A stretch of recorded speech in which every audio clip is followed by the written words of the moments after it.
Hello and good afternoon, baseball fans. Kyle Haney hanging out with you on a beautiful Wednesday in late April. We're getting set for non-conference baseball here from Fox Field between the Lynchburg Hornets and the Mary Washington Eagles. Eagles come in at 25-10, an outstanding year for Mary Washington.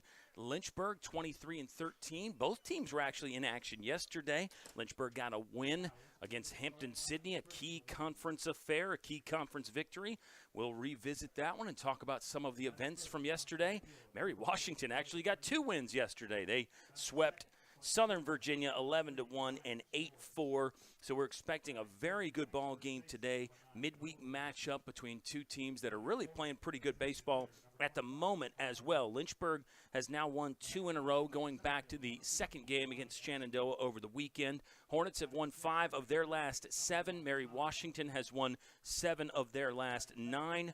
So both ball clubs heading in the right direction, hopefully getting set for some postseason fireworks as well. But we are wrapping up the regular season here, our second-to-last home game at Fox. It means it's our second-to-last LHSN baseball broadcast, at least in the regular season anyway. Who knows what the playoffs might hold, but we'll find out that as we go along. We'll find out how this game unfolds. It's the Eagles in town taking on the Hornets.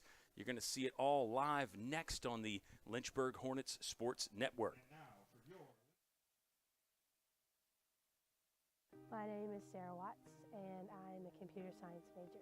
I chose to play softball at the University of Lynchburg because I came to friendlies and camps, and the team and the coaches were so welcoming, and after that, I knew this was the place for me.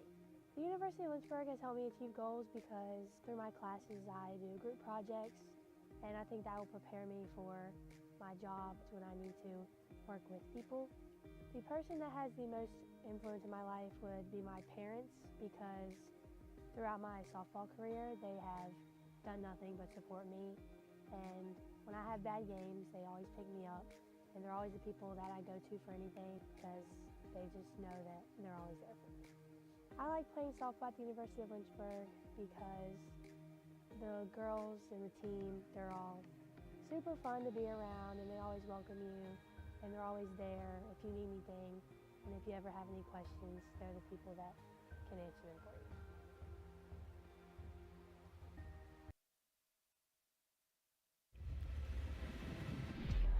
You have a great look. Let me just tell you that. I know you don't know me yet, but I want to work with you. I'll get a picture real quick.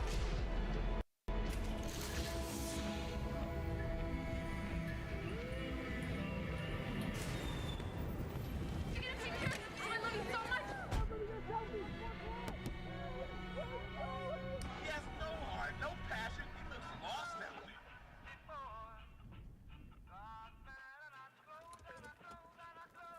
Yeah, thanks, man. Just once more, and you came and you took control. You touched my very soul. You always show me that loving you is where it's at. You made me so.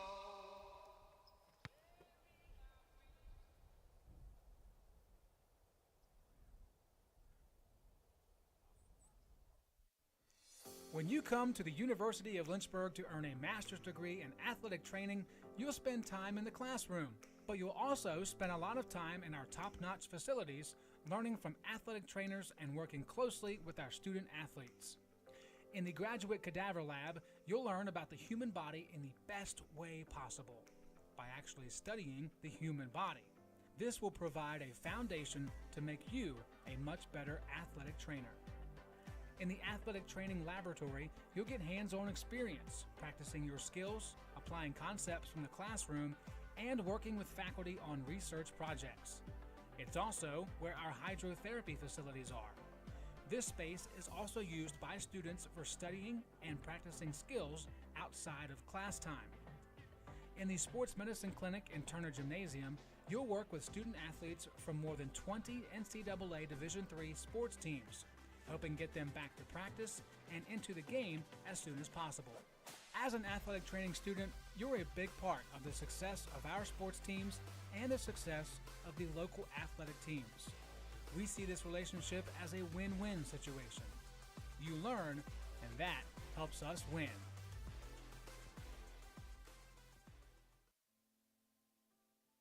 My name is Emily Brubaker. I am a junior from Raleigh, North Carolina. I am a marketing major with a digital media marketing minor. I chose to come to the University of Lynchburg because, first of all, the golf program was new and it was starting up, so I was really intrigued by that idea. And then the class sizes here are also really similar to what I had in high school. And that was really good for me because it meant I would have a good relationship with my professor. So when I did have to miss for golf, the professor knew me and being able to make up the work would be easier than if I went to a bigger school. What I like about the campus is walking around, everyone's just friendly in general. First of all, it's a beautiful campus, but everyone around here is smiling and they're having fun. And it just has a really homey feel that is something that I really enjoy. What I liked about the athletic department here is the facilities are really nice. We have an indoor facility that is designated for us. And then something else that I really enjoyed is the coaches and the athletic directors are very involved in players' school and just golf in general. So it's nice knowing that you have a community around you to help you if you need help.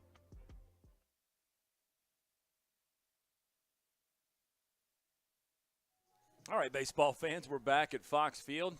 Already having some fun here in the press box as we get set to watch the Lynchburg Hornets host the Mary Washington Eagles. It'll be Josh Jorman on the mound for Lynchburg. We'll run down his numbers in just a moment. The battery mate will be Riley O'Donovan today. Around the infield, it's that configuration we've become accustomed to. Eric Hyatt at first, Ben Jones at second, Brandon Garcia short, Gavin Collins third.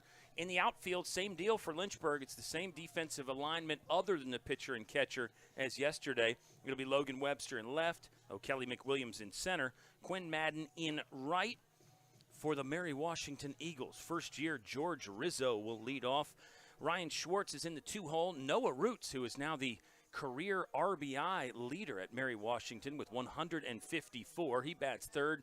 Ty Lowe in the cleanup spot. Bobby Askew fifth.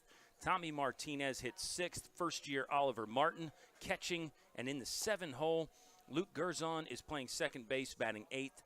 And Alex Perguson, senior in left field, rounds out the order for Mary Washington. Coached by Kelly Sweeney in his fifth season. He spent 9 years as the head man at Allegheny. It's former Lynchburg Hornet pitcher Adam Doffelmeyer on the coaching staff at Mary Washington. And we can talk more about Doff a little bit as the game goes on. Last time these two ball clubs met was back in 2019. Lynchburg won that game 9-2.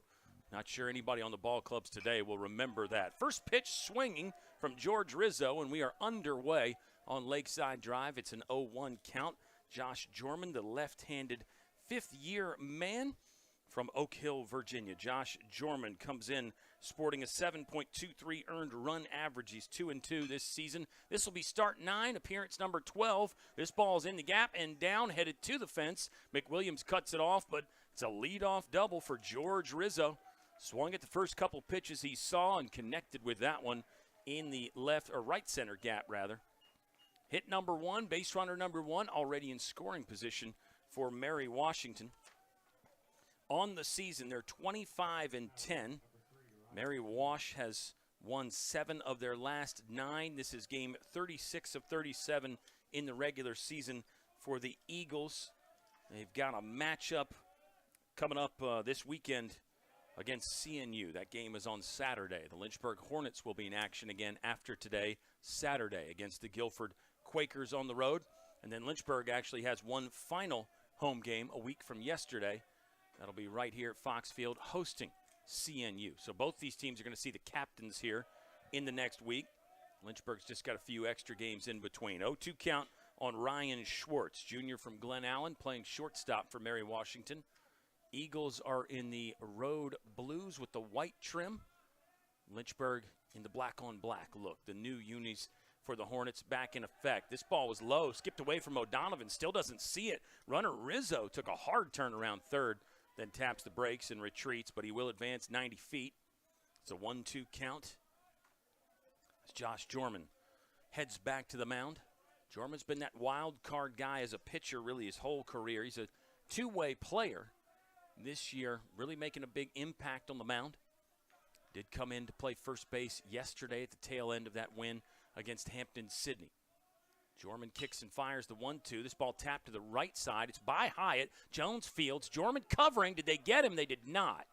Speed from Ryan Schwartz really made that play possible. He was busting it down the line. Ben Jones got to it as quickly as he could, but Schwartz was just too fast. It's an infield single there from Ryan Schwartz. If the first baseman can cut that ball off, then you really have a much better chance. But unfortunately, Hyatt just couldn't get to it. Ben Jones did. And Josh Jorman was busting over to cover. But the speed from Schwartz really made that pay off, and there's an early run in. It's a 1-0 Mary Washington lead. Still no outs in the top of the first inning. Here's Noah Roots.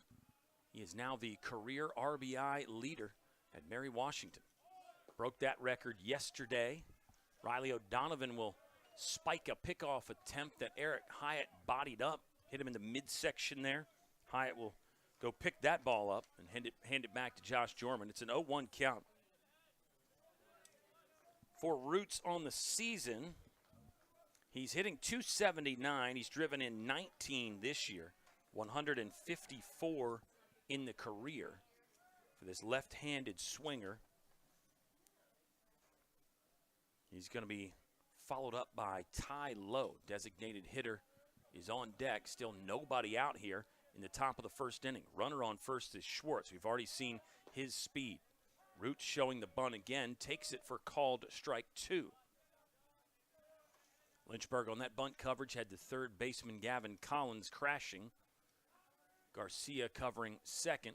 And the second baseman Ben Jones also sliding over to first. Bunt probably off now with an 0-2 count. You never know. Here's the pitch. Roots swings on that. It's airborne. Should be catchable in the infield. Josh Jorman calling for it. He'll make the grab for out number 1. Pop up to the pitcher. Something a lot of times you don't see. A lot of coaches will tell the pitcher never to catch a pop-up if you can help it. But in this case, you've got a guy who's a really great defender, Josh Jorman. I think you're just fine with him catching that pop-up there. And here's senior Ty Lowe, designated hitter from Fredericksburg, bats with 1 out and a runner on first. Jorman will throw over on that runner, Ryan Schwartz. Schwartz is back safely.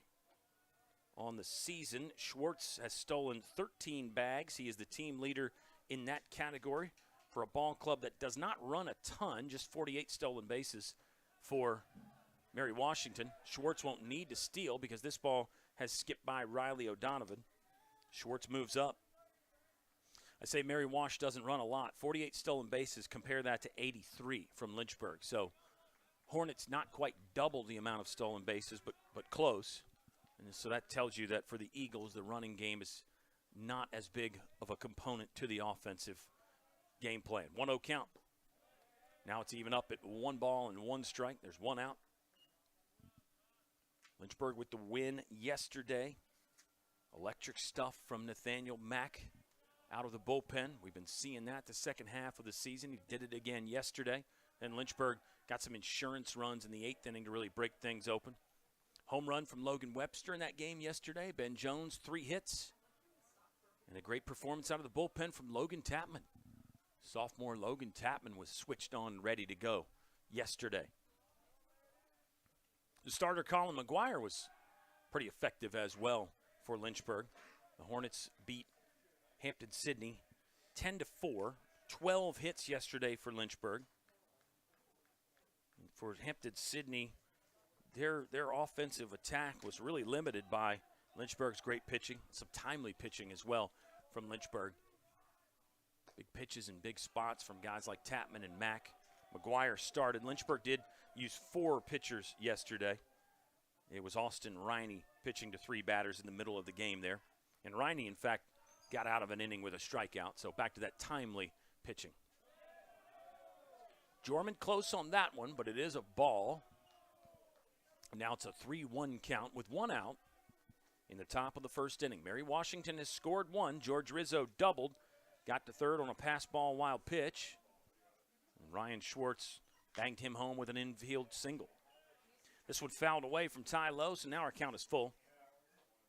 Runner on second is Ryan Schwartz, excuse me. Ty Lowe is the hitter. I apologize. Hopefully we've got some Mary Washington fans tuned in. I know we got some Lynchburg fans watching. It looks like we've got some fans taking in the game here at Fox Field. Another ground ball right side. High chopper to Ben Jones. Last hop actually was low. He caught it around his waist, through to first in time for the second out of the inning. Just scanning the crowd outside, it looks like quite a few members of the Lynchburg volleyball team have come down to check out the game after their workout in Wake Fieldhouse. Do need to be specific. That's the Lynchburg women's indoor team, because now here at Lynchburg we've got 3 volleyball teams.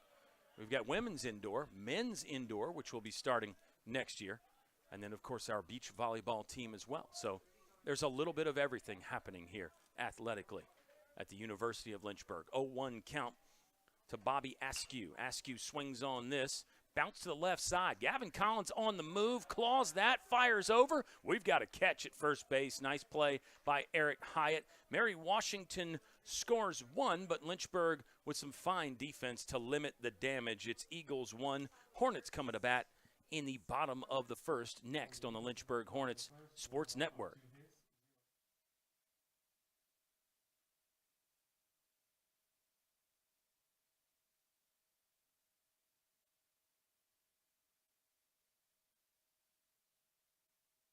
Every great college has a great city. For Lynchburg, we are near urban areas with lots of restaurants, shopping, and events. Plus, we are one of the top schools in the area. Come see for yourself.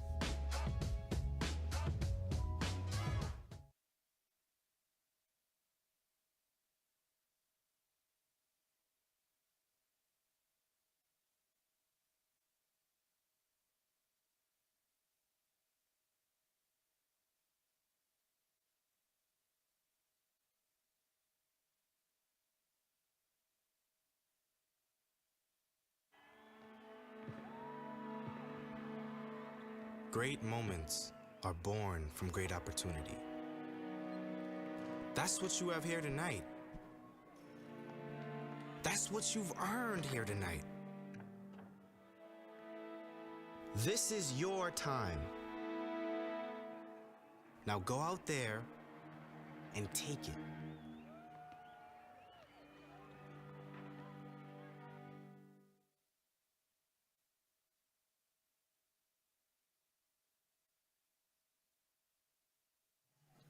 Mary Washington, 1 run on 2 hits, 1 left on, 1 left in scoring position. And this information just handed to me. It's Ty Lowe that holds the all-time RBI record for Mary Washington, not Noah Roots. Ty Lowe has 154 driven in his career. So thank you for getting in the chat there. The shared knowledge is always going to make us better as a group there. The live chat is active. We'll see if we can bump up that volume. I'm being told the volume is low today in the chat. We'll work on that as well. But at least for now, we've gotten the all-time record holder correctly identified, Ty Lowe, with 154. Here's Brandon Garcia, sophomore shortstop, leading off for Lynchburg. Takes ball 1 from the Mary Washington starter, Gavin Riley. He's a junior from Fredericksburg. And the lineup he will face, similar one for Lynchburg. It'll be Brandon Garcia, who got hit with that one. Garcia's on with hit by pitch. Ben Jones getting ready to walk in the batter's box, followed by Quinn Madden, Eric Hyatt, Riley O'Donovan doing the catching today, batting 5th. Gavin Collins in his usual 6th spot. First-year man DH Joe Munitz, 7th. Logan Webster, 8th. O'Kelly McWilliams, the 4th, will bat 9th. Here's Ben Jones. Got to chat with him after a great ball game yesterday. 3 hits, a double that he basically just laced right over the shortstop. It was a head-high double that went all the way to the fence. And he had a little 2-strike knock that he pushed in between third baseman and shortstop. And his 3rd hit, he pulled to the right side. Looks like Ben Jones is really starting to heat up. We always talk about what he did last season, but he's no pushover this year. Ben Jones now over the 300 mark, 308, 3 homers, 4 triples, 6 doubles. Ben Jones has driven in 41. That's good for 2nd on the team. And I always talk about the marvelous walk numbers. Ben Jones has walked Lynchburg as a team led the country in walks last year and in 2022. They're walking at just under 6 per game this year. Lefty Riley misses the zone up high, and now the count is 1 ball and 1 strike to Ben Jones. Quinn Madden on deck. Nice defense from Ben Jones in that first inning. Gavin Collins with a good play on the left side. Nobody better on the move than Gavin Collins. I always say that. Sounds like a broken record to some of our Lynchburg fans that tune us in a lot, and we thank you so much for that. 1-2 count as Ben Jones fouls one back. Let's get some numbers here on Gavin Riley. Gavin Riley on the season is undefeated at 7-0. An unblemished record for Gavin Riley. He'll throw over on Brandon Garcia. For Riley, the earned run average is 2.19. This is start number 10, 53 1/3 innings this season. He struck out 47 and only walked 17. Batters hitting just 226 off Gavin Riley.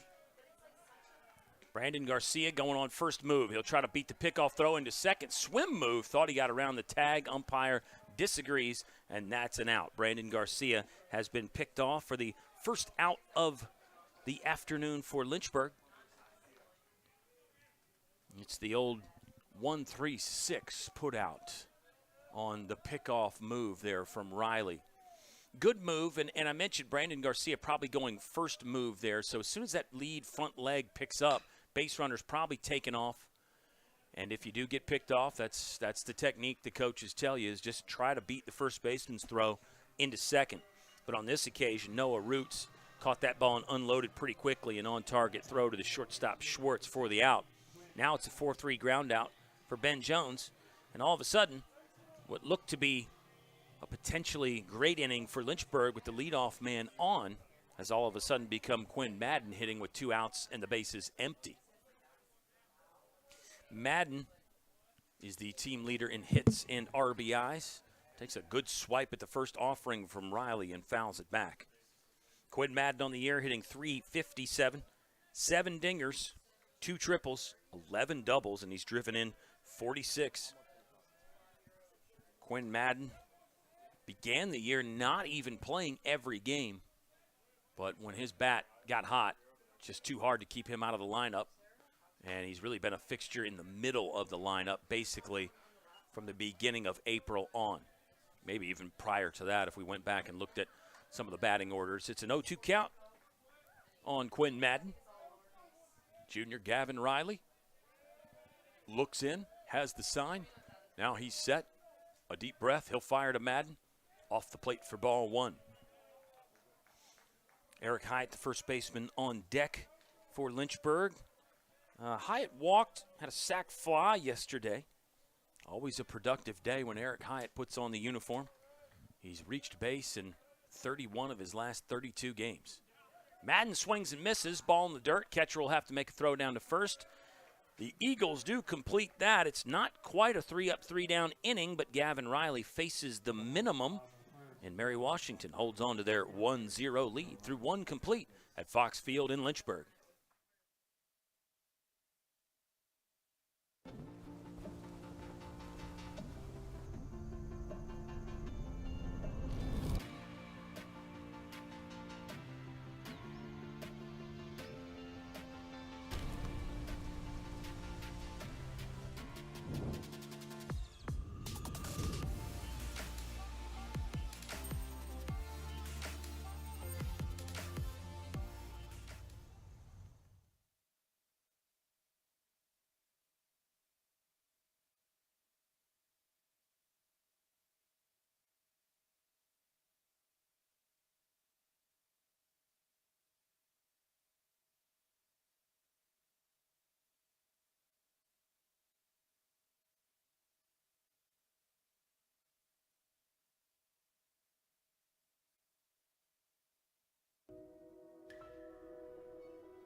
All right, we've got one inning under our belts. We're hanging on by a thread up here in the LHSN broadcast.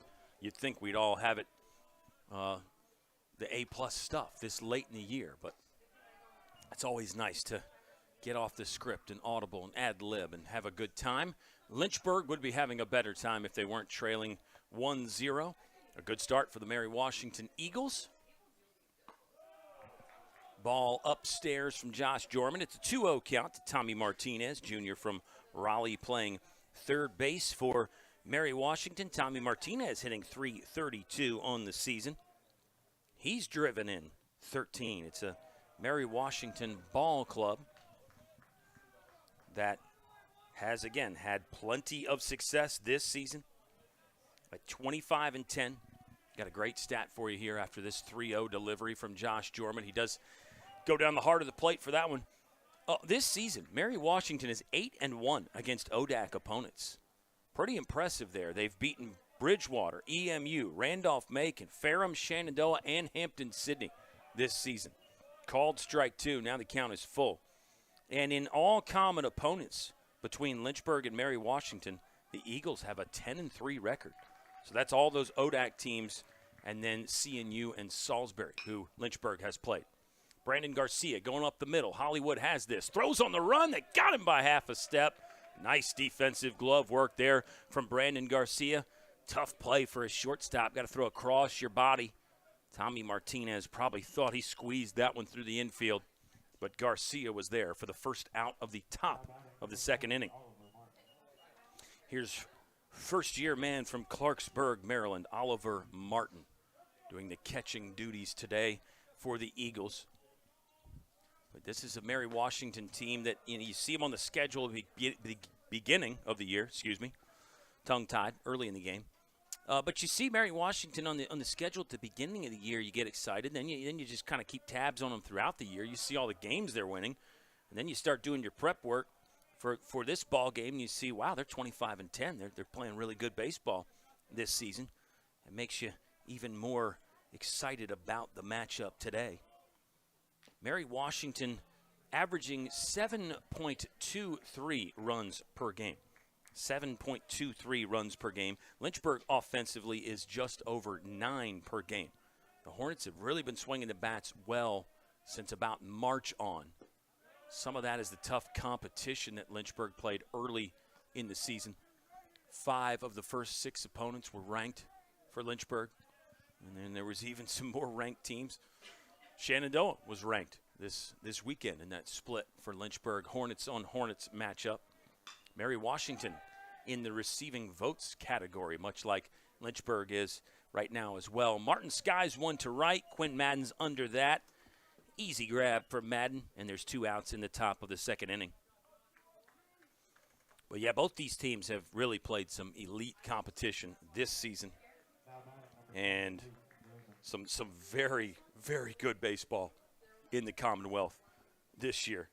Virginia, I think last season was 5 teams that made it to regional play last year.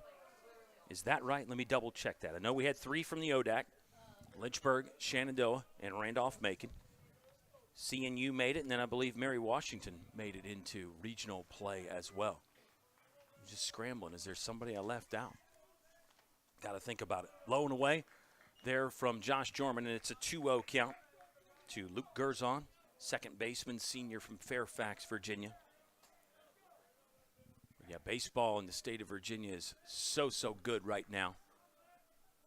And that's not even factoring in the fact that Lynchburg was the national champs last year. Even outside of that, the competition is so good. The standard is so high. Quality is so high.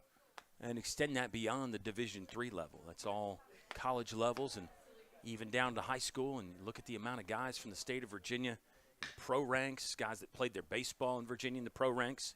Hard shot to Brandon Garcia. He'll flip across for the final out of the inning. It is a 3-up, 3-down inning. Quiet second for Mary Washington, but the Eagles do lead the Hornets 1-0 at Fox Field.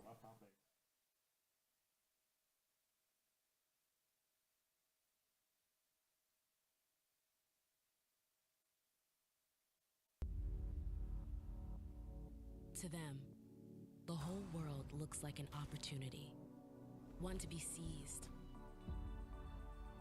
built upon, and made better for their sport and the people around it. To student athletes, every opportunity is a chance to change what could be and show the world what opportunity can do. Think a private education is too expensive? Think again. At the University of Lynchburg, you can get a personalized education for the cost of a state school. If you're commuting and you get our top scholarships, you could pay much less. And you get all that without the hassle of giant lecture halls. Our faculty know your name here and do more than just teach. You might even do research together and plan out your next career moves.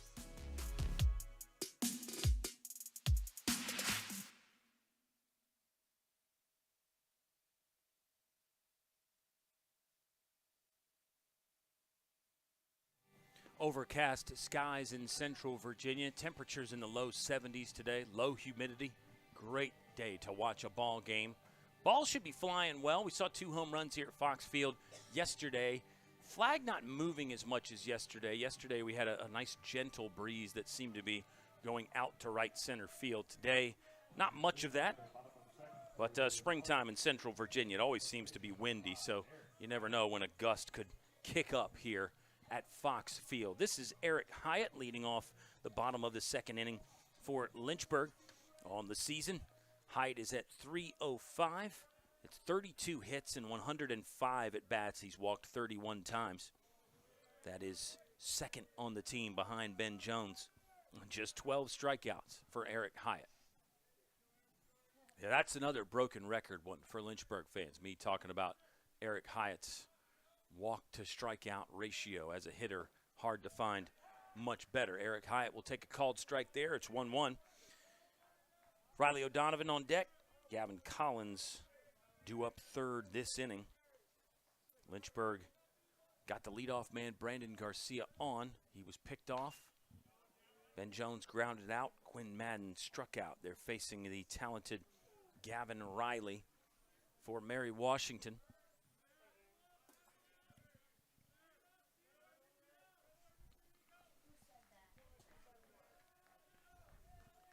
Riley, left-hander, a fairly firm fastball.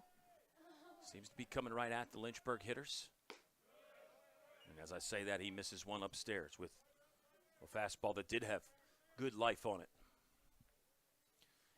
Defensive position straight away. Third baseman hugging the line slightly for Mary Washington. First baseman basically even with the bag and off the line on the right side. Hyatt will watch another one come in at the chin, and it's ball 3. Here's the full count. Eric Hyatt, maybe his nickname should involve something with 2-strike hitting. Hard to find many more that get 2-strike hits the way Eric Hyatt does. He's trying to do that again right here, and it looks like he will.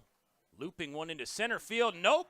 That's a no-fly zone out there from the center fielder, Bobby Askew, laying out to rob a hit from Eric Hyatt. Looked like Hyatt had one of those 2-strike hits, but not today. Bobby Askew in flight, catching that ball for out number 1 of the second inning. Wow.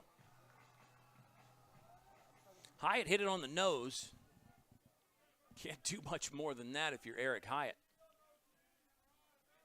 And here's Riley O'Donovan. He'll take a called strike 1. Looked like something off speed there from Gavin Riley.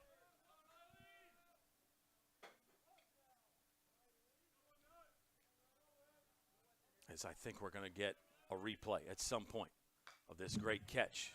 Potentially. We're going to get another one. Yeah, we already got a great replay. I don't have my monitor, so I didn't see the replay. My apologies, fans. You saw the replay if you were watching, and you saw Bobby Askew with incredible talent and also right place, right time for Bobby Askew. This is under the catcher in ball 1. As Riley O'Donovan hitting with 1 out in the bottom of the second inning. Mary Washington leading 1-0.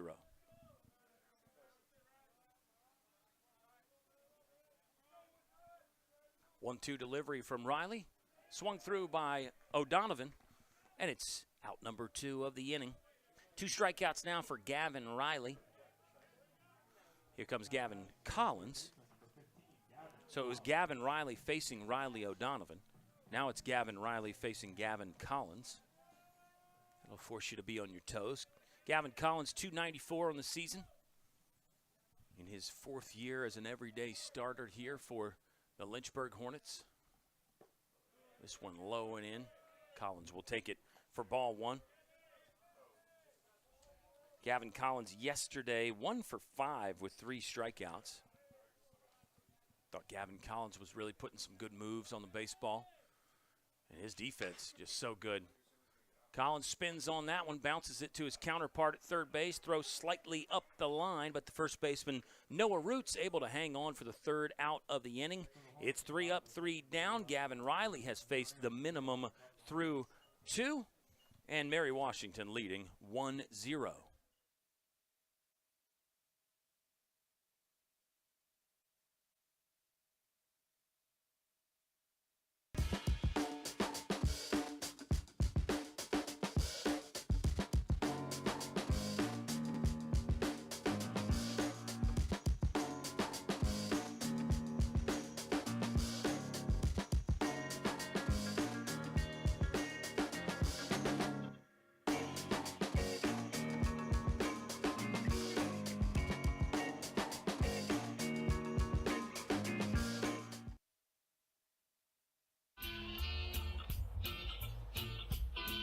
Loving you is where it's at.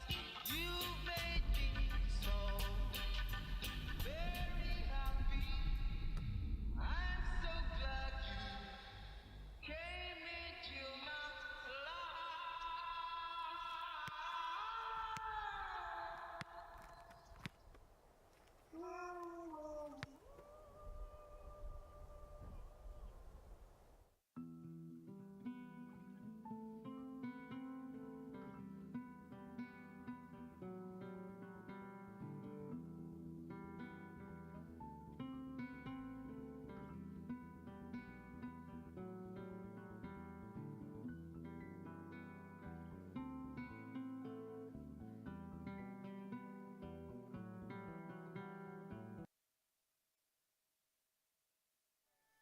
Alex Perguson will lead off for Mary Washington in their half of the 3rd. Perguson's the 9-hole hitter.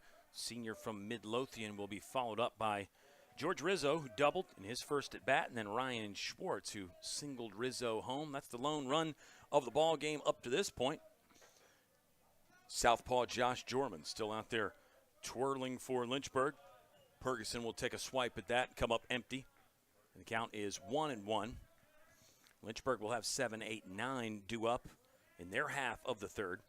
So Gavin Riley, the lefty for Mary Washington, has faced the minimum. He did allow 1 base runner. Brandon Garcia got hit but then picked off. And this is a good test for Lynchburg, facing a very quality arm. Sometimes in these midweek games, you never know what kind of pitcher you're going to face. I mean, everybody's talented. If you're playing college baseball, you've got talent, you've got skills. But sometimes in the midweek games, teams are saving arms for the weekend, conference games, those sorts of things. So you never quite know what you're going to get. Sometimes you'll get a team that does the bullpen, Johnny Holstaff day. You end up facing 4, 5, 6, 7, 8, 9 pitchers, maybe, potentially sometimes. But Lynchburg is getting to see a real stud in Gavin Riley. And I think that'll bode well for Lynchburg down the road. It might sting a little bit today. It might hurt today. Hits might be hard to come by. Runs might be scarce. But if you see somebody good today, it should help you this weekend against Guilford. Should help you down the road in postseason play. Rizzo will bunt, pushes that right side. Jorman on the move. Nice job to tag. Rizzo fell down there. No ill intent from Jorman. Rizzo was just trying to backpedal and make it a little harder on Josh Jorman. But that is the first out of the inning. It's a successful sacrifice bunt from Rizzo as he moves Perguson up 90 feet.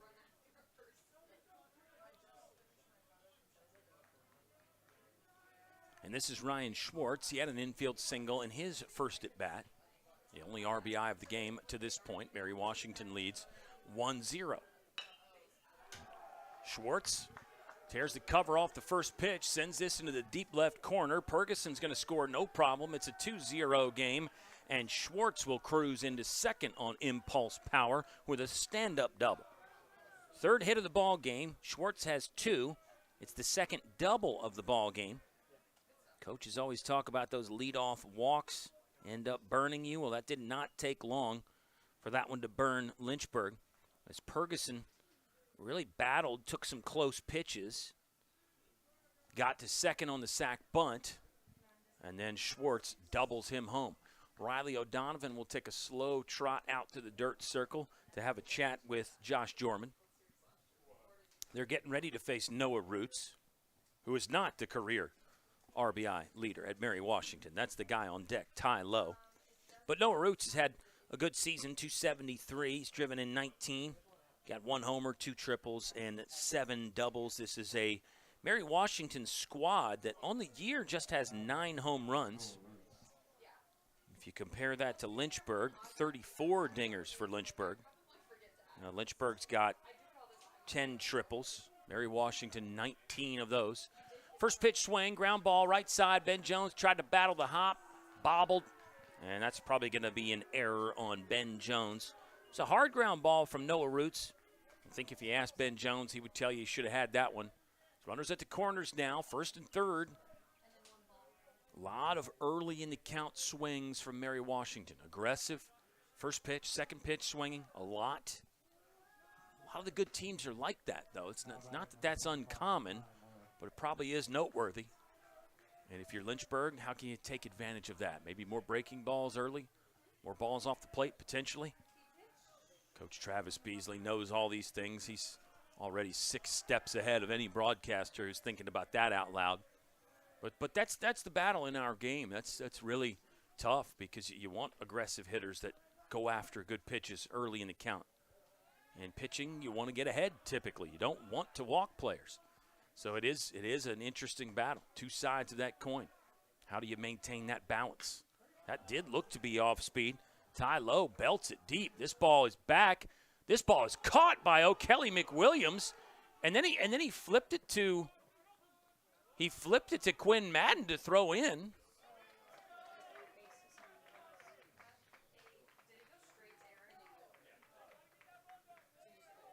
And then somebody explain to me what happened though. There was only 1 out in the inning, right? Where was his second out? Okay, we got to take a break. Good swing there. Great play by O'Kelly McWilliams. What a grab. And then he shovels it back to Quinn Madden, who throws into second for the double play. That's how it all went down. Threw it to first for the double play. And Eric Hyatt runs over. Eric Hyatt was not at the bag. That's what made it look confusing. It's the old 8-3 double play. No, it's actually an 8-9-3 double play. O'Kelly McWilliams threw it to the right fielder, Quinn Madden, who fired it into the infield. And then Eric Hyatt makes the grab. The beauty of instant replay, we got to see all that. Great camera work. Nice throw from Quinn Madden to get it into Eric Hyatt and watch him just kind of gather and step on the bag there for the 3rd out of the inning. It was a double play, fans. Our apologies, but what an outstanding defensive play from Lynchburg. They trail 2-0 heading to the bottom of the 3rd inning.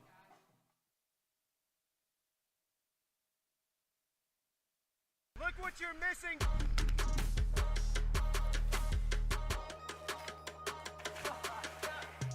It really don't matter to me. I'm just happy to be here. I might go crazy.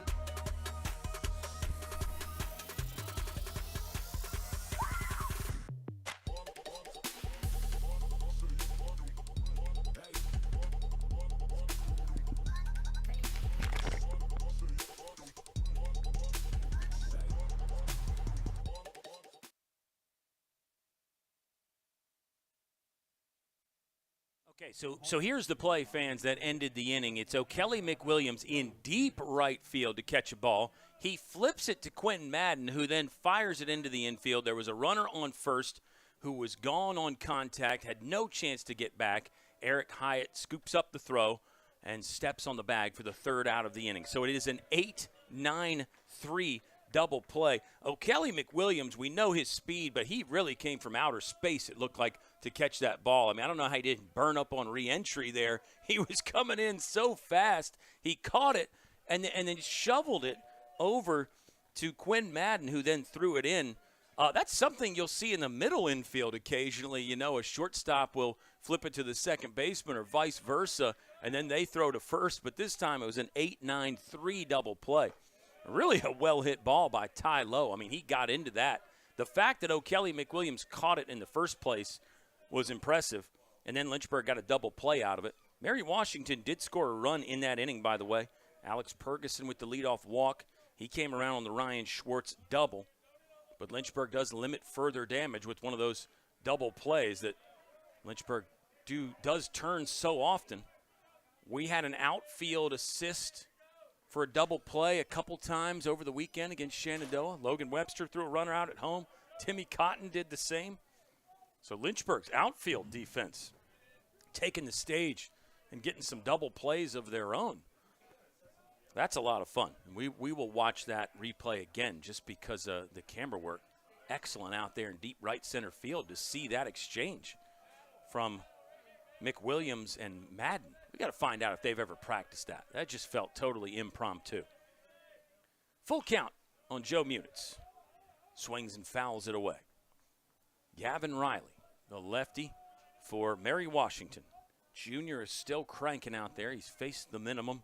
We're in the bottom of the third inning thus far. A play so good, the broadcaster couldn't even keep it straight. But that's why you got those cameras, to bail us out. If it was a radio call, that would have just been completely butchered. But it's not radio. It's the Lynchburg Hornets Sports Network, and we've got the visuals and the proof of what a great play that was. Mary Washington's got 2 runs on 3 hits. They've left 2 on, both in scoring position. Lynchburg donuts so far. Just the one base runner, Brandon Garcia, hit by a pitch. Here comes another full count delivery to Munitz.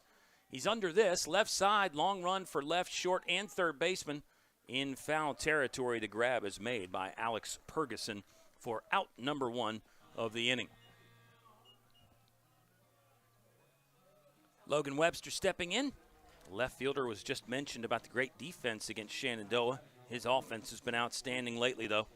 Logan Webster, 2-run home run yesterday that helped give Lynchburg some separation and ultimately a win against Hampton-Sydney. On the season now, Webster, 3rd leading average on the ball club. Scratch that, 4th leading average, it looks like, on the team. Logan Webster hitting .321. Start number 26 for Webster. He's now got 3 homers, 2 triples, 7 doubles in his career now.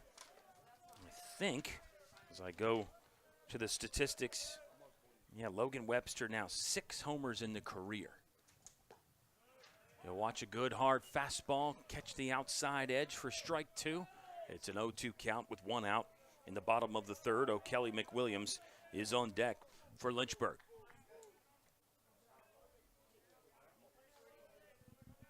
Webster's another guy that wasn't starting every game at the beginning of the season, but fixture in the lineup now. Swinging it so good at the moment. Logan Webster has reached base in 23 straight ball games. I think he's up to 96 career hits now. Might have misspoke on that yesterday. It's 96 career hits. So the century mark will be around the corner for Logan Webster and potentially even in reach today. It would take a great day to get there, but you never know. Webster takes ball 2. It's an even 2-2 count with 1 out.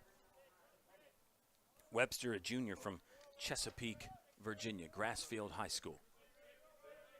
Catcher set up in, then moved out. Webster swipes at this, sends it into center field. Routine grab coming up there. Catch is made by Bobby Askew, and there's 2 outs now in the bottom of the third inning. O'Kelly McWilliams, the 4th. Part of a highlight reel defensive play to end the top of the third. Now he's batting in the bottom of the third. IV on the season, 281. And this is start number 34 for O'Kelly McWilliams, the fourth. Lynchburg has played 36 up to this point. They're 23-13. There's 3 games remaining in the regular season after today for Lynchburg. They did keep pace in the ODAC standings yesterday with the win. Still tied for third with Bridgewater and Shenandoah. Roanoke and Randolph-Macon in front of Lynchburg. Macon 1, Roanoke 2. But then that log jam at third place still going on. So still don't know what's going to happen for Lynchburg in the ODAC tournament. They're pretty much locked into that top 8, though. Top 8 gets in. Best 2 out of 3 series the opening weekend at the higher seeds, 1 through 4, 5 through 8 the visitors. And Lynchburg really can't finish first, and I don't think second's in reach. But anything 3 through 8 is really still in play for Lynchburg based on whatever happens this weekend, both between the Hornets and the Quakers and then with all the other ball clubs in the conference as well. 2-2 count for O'Kelly McWilliams. Gavin Riley trying to get through the order one time. McWilliams, ground ball, left side. Speed here. This will be a tough play. And O'Kelly McWilliams is safe. If it's a track meet, O'Kelly McWilliams is usually going to win. Not always, but usually. And it's the first hit for Lynchburg. An infield single for O'Kelly McWilliams. He's aboard with 2 outs. And here comes the shortstop, Brandon Garcia. Reached in his first plate appearance, was picked off. O'Kelly McWilliams has stolen 29 bases on the season. He's 29 for 34. And now that lefty, having picked a runner off, does something to your running game.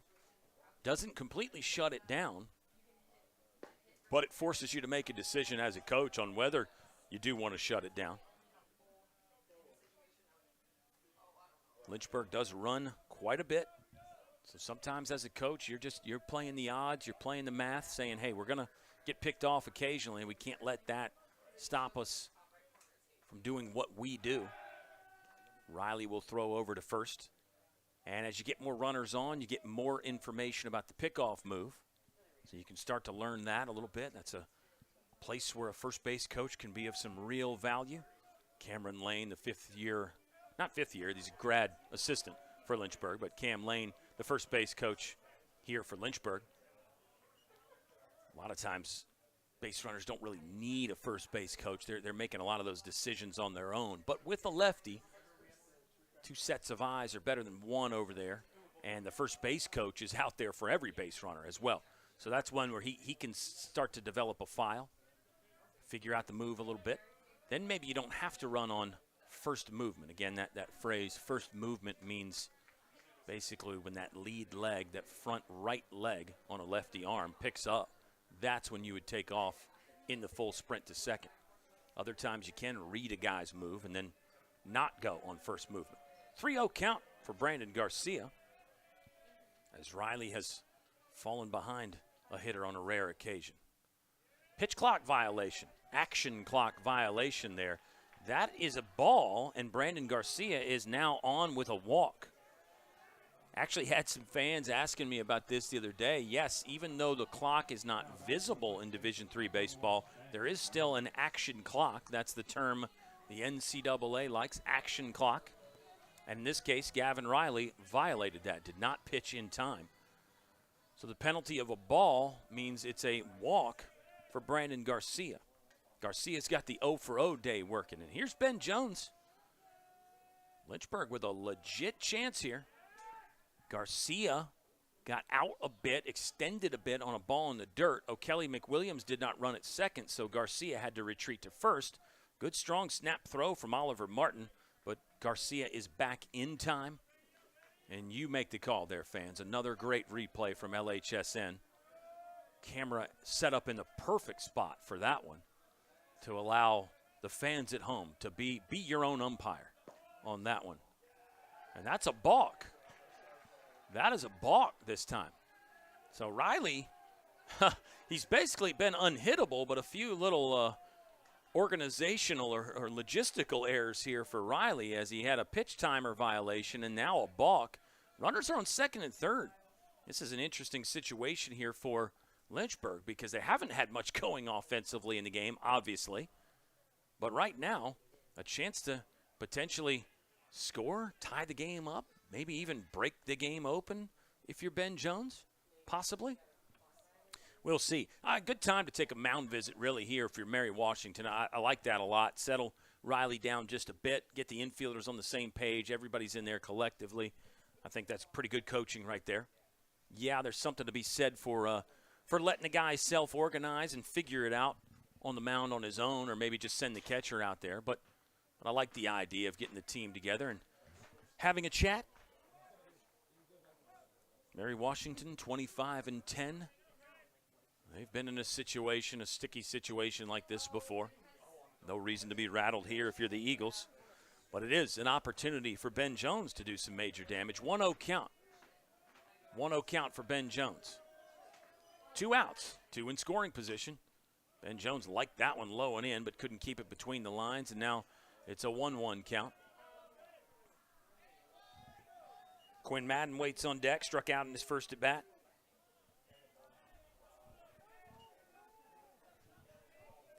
Lynchburg does have a hit now. It's an infield single from O'Kelly McWilliams.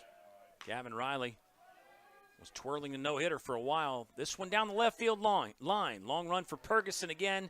He makes the grab as he's crossing the foul line, and the inning is over. So Lynchburg does get 2 on, but they leave 2 stranded in scoring position, and Mary Washington still leading on LHSN.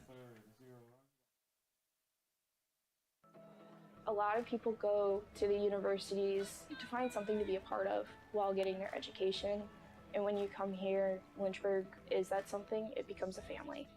It's what this school's really good at doing.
All right, an update, fans. The score is 3-0.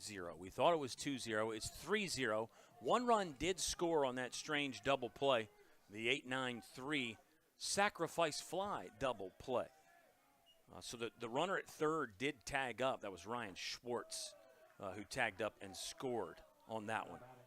So Schwartz, he's got a pretty great day going on. He's 2 for 2 with a double, a run scored, and 2 RBI. Already. But it's a 3-0 ball game right now for Mary Washington.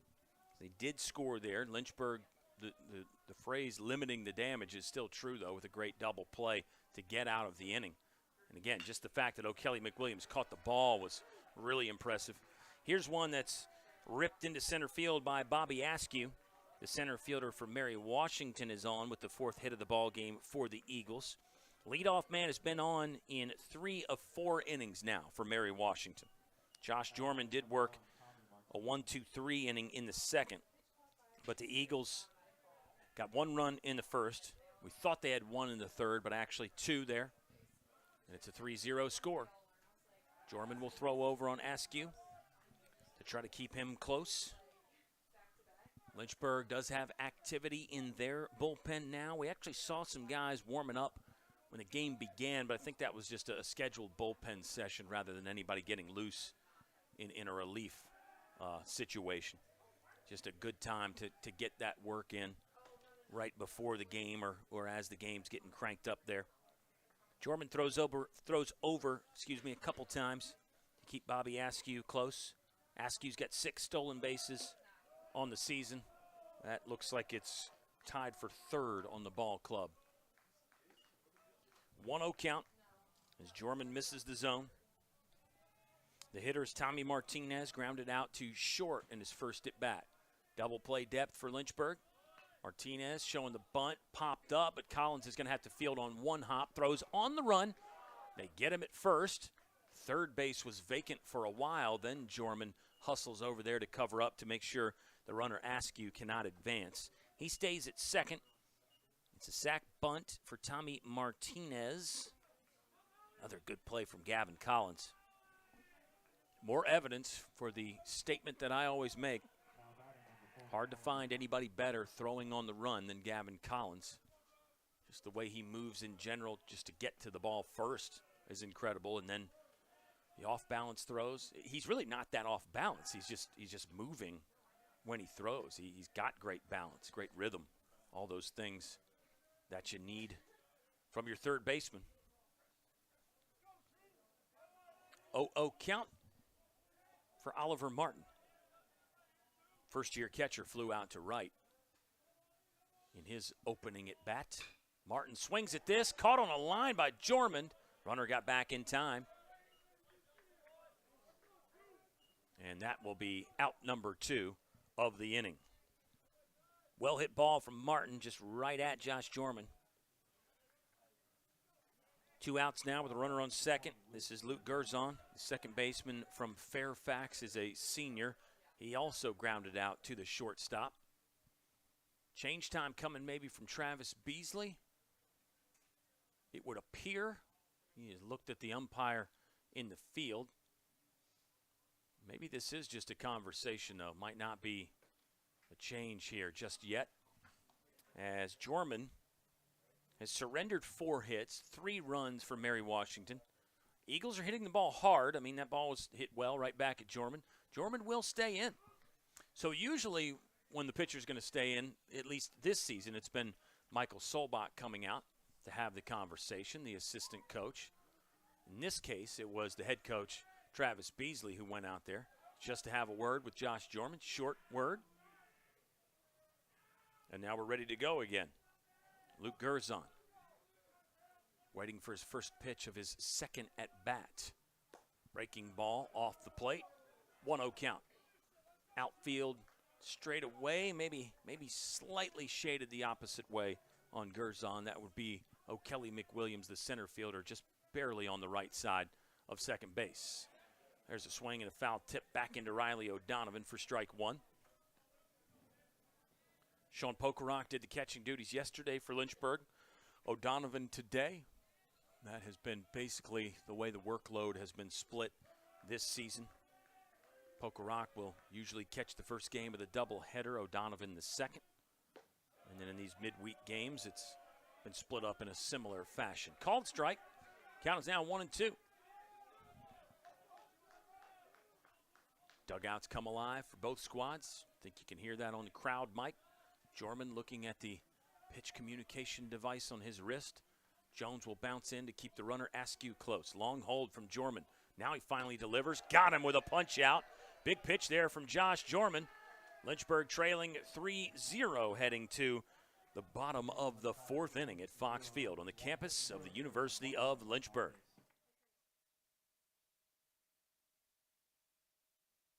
My name is Brittany Coleman. I graduated in 2014 and I have a major in chemistry and a minor in secondary education.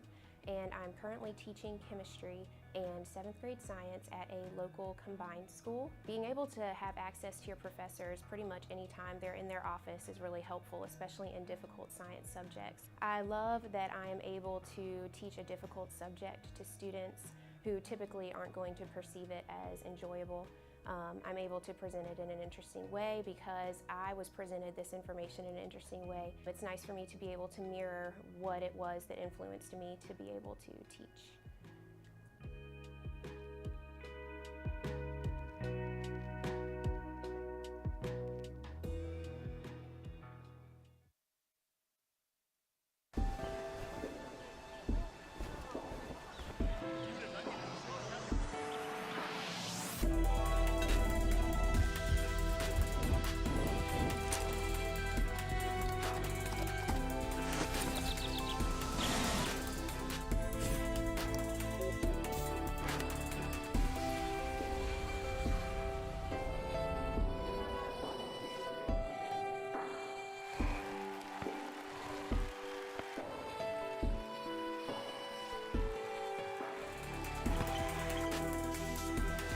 so many different possibilities in this game of baseball. We've seen so many great things this season. We see another one today that's just so rare, the 8-9-3 double play that caught us all off guard, and we're still trying to wrap our heads around it because a run scored. We were thinking in the press box, double play, the runner that tagged up at third wouldn't count, but then when you start thinking about it, it's not a force out at first. It's a not tagging up situation, getting the double play that way. So the run counts, and that has been confirmed by our umpires. It's a 3-0 lead. That's why you got to watch a lot of baseball to get those situations that come up like once every 7 seasons. And then 7 years from now, we can say, yeah, remember that Mary Washington-Lynchburg game where that happened. Quinn Madden likes this one. It's airborne, right side, long run. This is still in doubt here. Now the right fielder will call it and make the play. That's George Rizzo on the grab for out number 1 of the bottom of the 4th inning. Mary Washington, 3 runs on 4 hits. They've left 3 on, all in scoring position. Lynchburg has just the 1 hit. They left 2 on and in scoring position. That was last inning. Hornets total have 3 base runners. Garcia's been on with a hit by pitch and a walk. O'Kelly McWilliams has the lone base hit for Lynchburg right now. Ball 1 to Eric Hyatt, up and away. From Gavin Riley, the junior looks very strong out there for Mary Washington, undefeated on the season. Let's just marvel at those numbers again. Riley just barely misses the zone with that one. On the year, Gavin Riley, a 2.19 earned run average. He's 7-0 in 9 previous starts. So think about that, too. 7 wins, 2 no decisions in there. Hyatt will take strike 1. It's a 2-1 count. Riley has worked now 56 innings and change. And it's 49 strikeouts to just 18 walks. That does include 2 punch-outs today and 1 free pass to Brandon Garcia. And the batting average against coming in was .226. So according to my sheet here, Lynchburg is 1 for 10 at the moment. So that'll help that batting average against for Gavin Riley. 3-1 count for Eric Hyatt. Hyatt didn't get much of this. Shortstop fields on 1 hop. Loopy throw over to first, but they get Hyatt in time. Nice job by Ryan Schwartz. I think off the bat he thought he might have to jump for that ball. Then he realized that Hyatt got jammed and sent it in his direction. He stepped up, fielded that ball on the run with a nice little scoop, and then flipped it across the diamond for the 2nd out of the inning. Riley O'Donovan hits with 2 out, none on. He struck out in his first at bat. We're in the bottom of the 4th here at Fox Field. Lynchburg on the season is 12-6 at the Fox. Mary Washington looks like they are 6-7 away from home. 6-7 away from Fredericksburg, Virginia. Chopper from Riley O'Donovan. Fair ball. Strong throw and another good stretch over there at first base by Noah Roots. It was Tommy Martinez playing the hot corner nicely to get Riley O'Donovan out at first. 3 up, 3 down inning for Gavin Riley. He continues to roll. Mary Washington leads Lynchburg 3-0 through 4 complete on LHSN.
All right, we're in the top of the 5th inning. A fast-moving ball game here at Fox Field. Alex Ferguson, the 9-hole hitter for Mary Washington, walked and scored a run in that 3rd inning that featured so much good stuff. Lynchburg led the nation in double plays last year, and you probably can't get that category lead without turning a few from your outfield. But who would have expected a center flipping to right and then throwing into third base for a double play? 8-9-3. Who could have predicted that? Ferguson will hit one. Nice job by Gavin Collins to work with the hop, but the throw is high, popped out of the leather from Eric Hyatt, and it skipped out of play. This will be an extra base for Ferguson, probably going down as an E5. Unfortunately for Lynchburg, those hops will play tricks on a defense out there. We've seen Ben Jones have trouble with a hop. And this time, Gavin Collins handled the hop. Don't know if you could see it, but he had to reach way over his head and catch a high hop. I think it was the first one on the dirt or the last one on the grass that made it kick up so high. It was the throw this time that burned Lynchburg. And now there's a runner in scoring position with nobody out. Ball in the dirt, nice stop and smother from Riley O'Donovan. O'Donovan's had a couple go wayward that allowed runners to advance, so good job to hang in there and belly that one up and keep it in front. 1-0 count. Hyatt and Collins are at the grass line, corners in, middle back for Lynchburg in what could be a sacrifice bunt situation. George Rizzo did bunt in his last at-bat. Rizzo doubled to start the game and came around to score. It's a 3-0 Mary Washington lead. Eagles got the 1 in the first, 2 in the third. 1-1 count. Rizzo not showing bunt just yet. He'll swing away on this, deep left center field. Long run for Webster, but he's under it. McWilliams will go to the backup. Webster catches. Strong throw into the relay man, Brandon Garcia. Runner cannot advance, and that's the first out of the inning.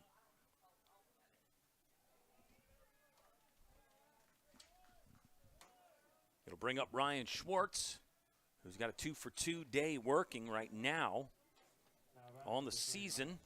Schwartz is hitting .338, 44 hits, now make it 46 with the 2 today.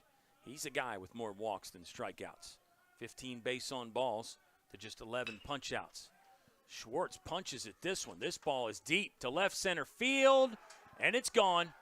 2-run home run for Ryan Schwartz. He's a triple shy of the cycle now. My goodness.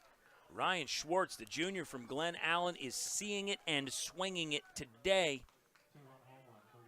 He is having a monster afternoon so far. Single with an RBI, double with an RBI, then came around to score, and now a home run with 2 RBI. He's 3 for 3. He's driven in 4 and scored twice already. Ryan Schwartz is having an afternoon to remember so far. That'll be key what Lynchburg does against him the next time through the lineup. You may have to walk him at this point. I mean, that'll obviously be situational depending on what's going on the base paths.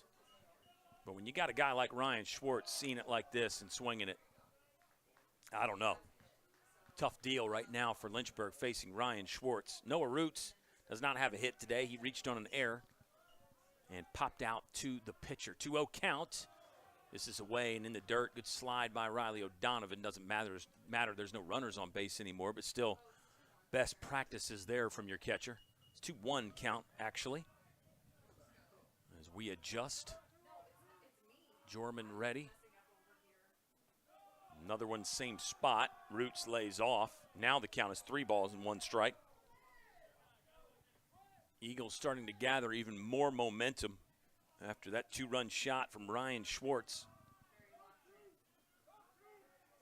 Lynchburg not out of this thing by any means. We're in the top of the 5th. Still plenty of baseball left. Hornets tend to know when to get busy. Lynchburg bats have been really solid all season. And specifically in the month of April, Lynchburg has been swinging it well against good competition. Might be the end of the road now for Josh Jorman. Yeah, it looks like Lynchburg's going to make a change. And the new pitcher will be Mason McDowell. Let's just keep it right here for the moment as Josh Jorman and Travis Beasley walk off the mound. Mason McDowell, we saw pitching a bit last against Shenandoah. For Mason McDowell on the season, that was appearance number 12. He threw 2 innings against Shenandoah, I believe, according to my records. So this is appearance number 13 for Mason McDowell, the man from Fishersville, Virginia. On the season, McDowell's 1-1 with 2 saves, 17 2/3 innings pitched. He's a high strikeout guy with 23 punch-outs in those 17-plus innings. Batters hitting just .262 off Mason McDowell. McDowell had the memorable postseason run last year. His great stuff began even before that for Mason McDowell, but obviously when you win a national championship, those postseason and playoff games are going to be what you remember guys for probably a bit more, and Mason McDowell definitely falls in that category. He is just a sophomore. It's a team for Lynchburg that has a really good mix of young and old. Mary Washington's got a little bit of that going on with their roster. But, you know, for Lynchburg, just think about the starting lineup here.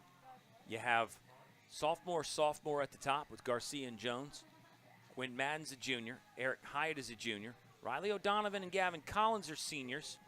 And O'Kelly McWilliams is a 5th year. You got a freshman, first year, Joe Munitz in there. You got Logan Webster, who's a junior. Pitching-wise, you got basically your weekend arms and Wesley Arrington and Nick Matfield are seniors.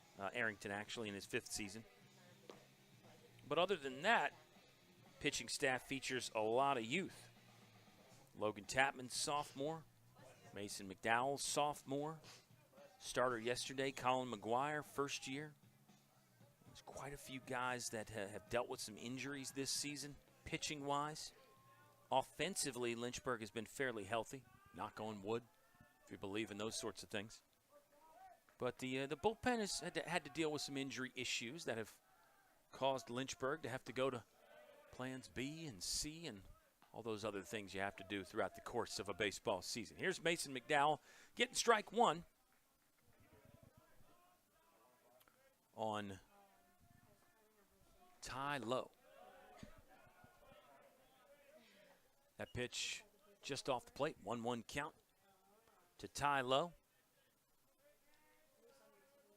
Looked like Riley O'Donovan just wheeling back to confirm with our umpire where that one was. Another close miss outside, thigh high there from Mason McDowell. 2 balls, 1 strike. Sun really beaming now on Fox Field. We had some overcast skies to start the game, but the sun has forced its way through. There's one that's low for ball 3. Lynchburg in the double play depth here with Roots leading off at first. Second time Roots has been on. Still hitless on the day, reached on an error. Also, here's the 3-1 from McDowell. That's a strike. Mason McDowell features that very firm fastball that makes hitters uncomfortable. Great break on kind of a power curve pitch that he has. Full count now for Mason McDowell. The throw over to first to keep an eye on Noah Roots. There is 1 out in the top of the 5th inning. Perkison reached on an infield error. F7 fly out from George Rizzo, and then Schwartz hit the 2-run homer. This ball's squared up and hit into center field. Ivy will field it on 1 bounce and throw into the relay man, Brandon Garcia. That's a base hit, 6th of the game for Mary Washington. Ty Lowe now 1 for 3. Here comes Bobby Askew, who singled in his last at bat. Grounded out to the 3rd baseman. His first time up, that ended the 1st inning. 3rd time through the order here for Mary Washington. Eagles got to be playing with full confidence right now, leading 5-0. They know the game's not over as well. Uh-oh, that one was up and in. Don't know where it got Askew. Don't know if it was the shoulder or face. Or he's holding his arm like maybe it got the shoulder area and then it caused that nerve discomfort. Askew's going to stay in the game, at least going to try anyway. He does appear to be in pain as he walks down to first, though. It's a hit by pitch. We'll bring up Tommy Martinez. I don't think it got him in the face. It was close. I think he kind of got that shoulder roll move up. Did well to protect himself there at the last possible moment. Velocity from Mason McDowell means as a hitter, you got to try to stay in there because he'll throw that power curve that starts at your front shoulder and might actually end up being a strike. And that's a really, really tough thing about hitting, is you could get some of those situations really easily. 1-0 count as Martinez takes a breaking ball out of the zone. Bases are loaded now for Mary Washington. They have a chance to blow things open. Fly ball, right field, Madden under it, behind it. He'll throw into second, and the run will come home. That's a sac fly, 6th run of the ball game. Martinez has got a sac bunt and a sacrifice fly now. Runner at second was able to scramble to third, so it's runners at the corners with 2 outs for Mary Washington in the top of the 5th. Brings up Oliver Martin. He's 0 for 2, hit the hard line drive back at Josh Jorman.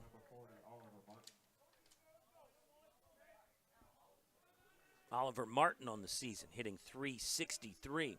This is start number 30 for him. As a first year, he started 30 of 36 games behind the plate, too. That's really impressive. That tells you a lot about Mary Washington's belief in this young guy.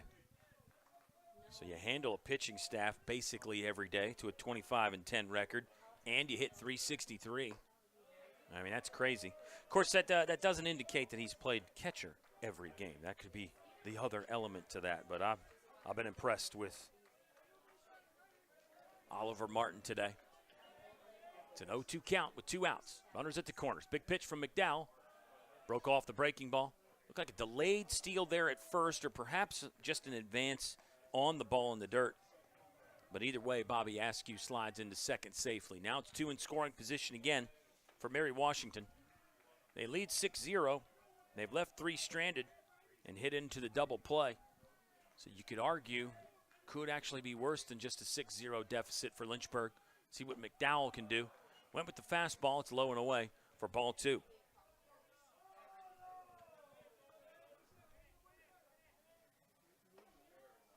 Martin from Clarksburg, Maryland, set to face the sophomore from Fishersville, Virginia. Here's the pitch from McDowell, hard to the right side. McDowell's going to have to get over. Hyatt will flip it to him. McDowell on the move, covering, steps on the base with his right foot for the final out of the inning.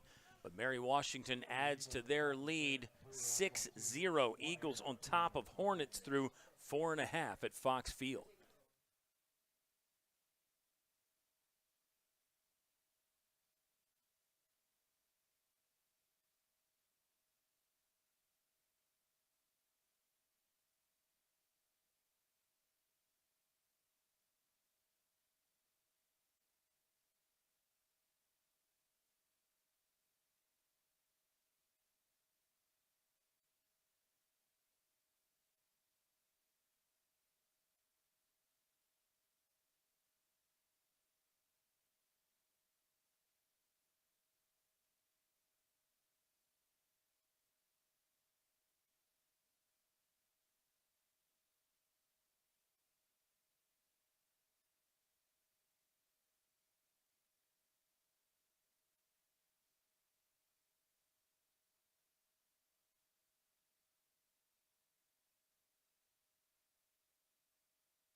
Gavin Collins will lead off the bottom of the 5th for Lynchburg. Grounded out to the third baseman in his first at-bat. 1 hit yesterday for Gavin Collins.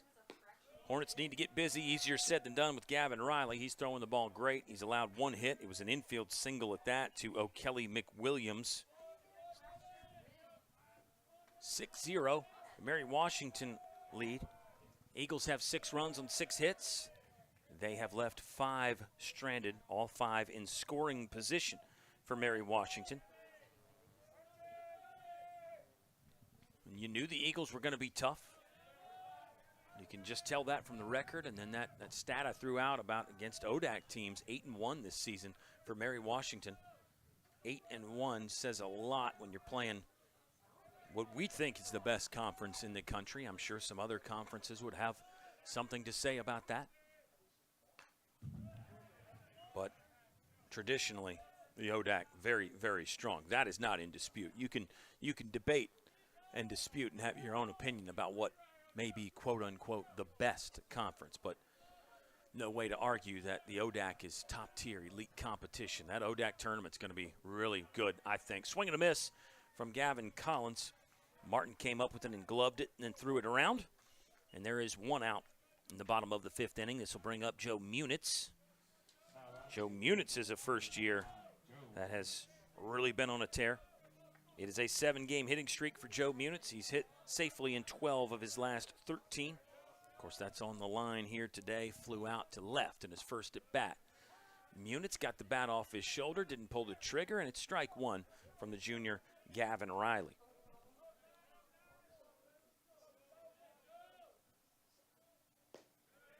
Riley from Fredericksburg. And if you look at the career stats, he played some junior college ball at Richard Bland last season.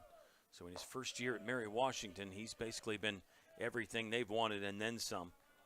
Undefeated, he struck out exactly 50 now, counting 3 punch-outs today, the most recent from Gavin Collins. 2-1 count for Joe Munitz. Munitz thought about that one again. It's upstairs, and a 3-1 count. There has been some 3-ball counts from Gavin Riley. But overall, when he's been in the zone, he's been basically unhittable. Just the 1 infield single from O'Kelly McWilliams. That came in the 3rd inning with 2 outs. Munitz will draw a walk. Second free pass of the game. Garcia also walked. 4th base runner of the ball game for Lynchburg. It'll bring up Logan Webster. Webster homered yesterday. He's reached in 23 straight ball games. That's another streak like the ones I mentioned from Munitz that is on the line right now. He flew out to center in his first at bat.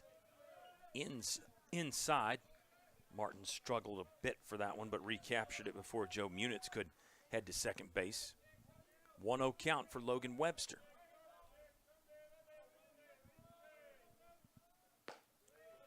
Hard fastball off the plate for ball 2. 6-0 ball game. If getting a runner picked off didn't shut down your running game, the score line probably will for Lynchburg. Don't think we'll see any steal attempts right now or until the game needs to get a little bit closer, I think, before we'd see Lynchburg try to steal any more bases in this one. But we'll see. Back to why you got to watch a lot of baseball, because you just never know.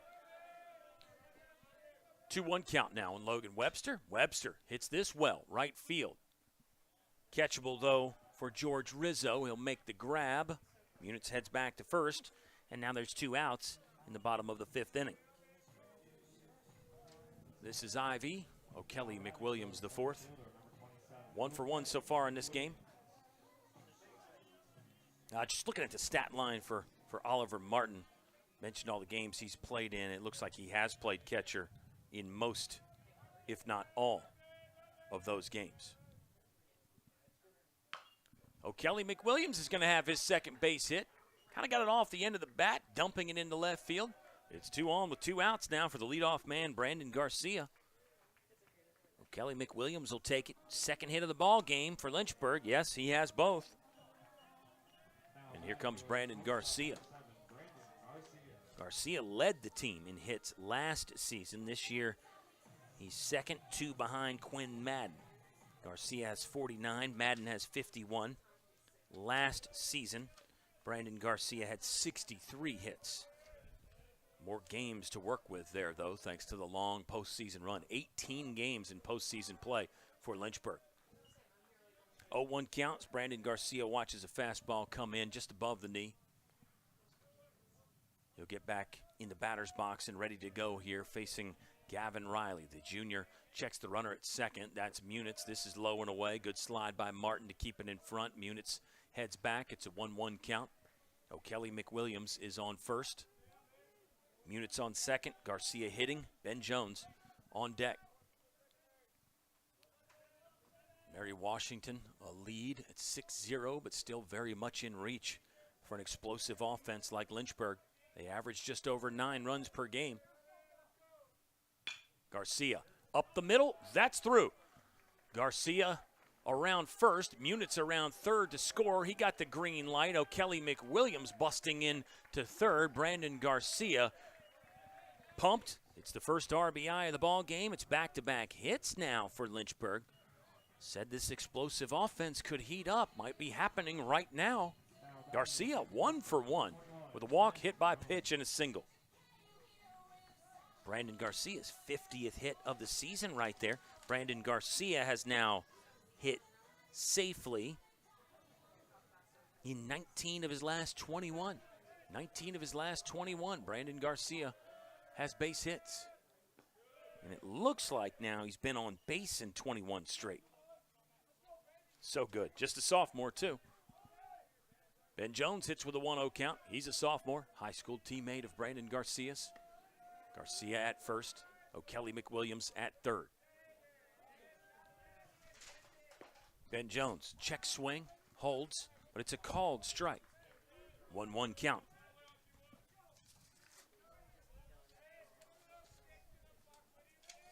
Quinn Madden's on deck now for Lynchburg.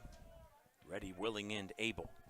Here comes the 1-1 to Ben Jones. Couple looks at first. Riley now delivers. Swing and a miss from Jones. And the count goes to 1 ball and 2 strikes. Eagles are going to have 8-9-1 coming up in their half of the 6th. Got to get out of the 5th inning, though. Shutout gone for Mary Washington. 6-1 ball game at the moment. Ben Jones could change that. He'll have to wait. Pickoff attempt from Riley. Worth noting that Gavin Riley did pick off Brandon Garcia in the 1st inning. Hollywood got hit by a pitch. Was going on first movement and could not beat the throw into second.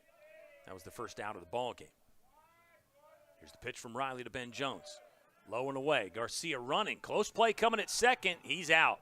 That's how the inning will end. Brandon Garcia got a single, an RBI single at that. Gets Lynchburg on the board, but thrown out at second base to end the bottom of the 5th inning. 6-1 ball game. Mary Washington on top of Lynchburg.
Sixth inning underway now after that pitch from Mason McDowell. Broke off the power curve. Got a swing from Luke Gerzon. Second baseman is 0 for 2 with a strikeout, grounded out to The shortstop. It is a Mary Washington attack that features 6 hits. Ryan Schwartz has 3 of them. He's got half the base hits for this Eagle ball club. They lead 6-1. I think at last check as Gerzon skies this one. Looks like it's going to be out of play. It will be. At last glance, I had Ryan Schwartz for 4 RBI, 2 runs scored, 3 hits. He is a triple shy of the cycle. And I will mention to the Mary Washington fans that Fox Field is usually pretty conducive to triples with the big gaps, deep center field. There's a called strike 3 as Mason McDowell gets a punch out, his first strikeout of the game. Got Gerzon looking. And there's 1 out in the 6th with the left fielder, Alex Ferguson, up now, facing Mason McDowell for the first time. This will be the 6th batter that McDowell has faced. Other options are getting loose in the Lynchburg bullpen. Lynchburg, a couple days off before the final ODAC doubleheader against Guilford. You would want to keep all your pitchers at a pitch count and a load management level to have everybody available for that. Colin McGuire, who started yesterday, he might still be unavailable, although he would have, obviously, an additional day of rest counting today. So you never know. And each pitcher's different. Some guys have those rubber arms. They're ready to go anytime and every time, even after they've thrown 100-plus pitches. There's a breaking ball, back-to-back strikeouts for Mason McDowell. Mason McDowell may be starting to find that form that made him so special last season and parts of this year as well. Some struggles for Mason McDowell. I think he would admit that. But still such a talented guy. And another young guy as well, sophomore. Still got so much of a career in front of him. He's still got some great things this season in front of him. Mason McDowell's a two-way player as well. I actually saw him swinging the bat early in last season. I believe he doubled in his first ever collegiate at bat, Mason McDowell. So his career as a hitter, probably not done just yet either. Swing and a miss on a high fastball upstairs. George Rizzo went for that one. 1-1 count. I mean, the ball's got life out of Mason McDowell's hands. That's a great starting place for a pitcher. You can figure out the rest as you go. And when you run into problems, a lot of times that velocity will save you there. Just because you don't have to be as perfect. Don't have to throw in the keyhole and hit corners all the time. You can just let it rip like Mason McDowell does. 1-2 count. This ball's put in play. Ben Jones will get in front of that. Sidearm throw. 3 up, 3 down inning. Good work from Mason McDowell and Lynchburg. Let's see if they can gather some momentum. It's a 6-1 Mary Washington lead through 5.5 on LHSN.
All right, Ben Jones is back up here to begin the bottom of the 6th inning. Jones was hitting in the 5th when Brandon Garcia got thrown out trying to advance on a ball in the dirt.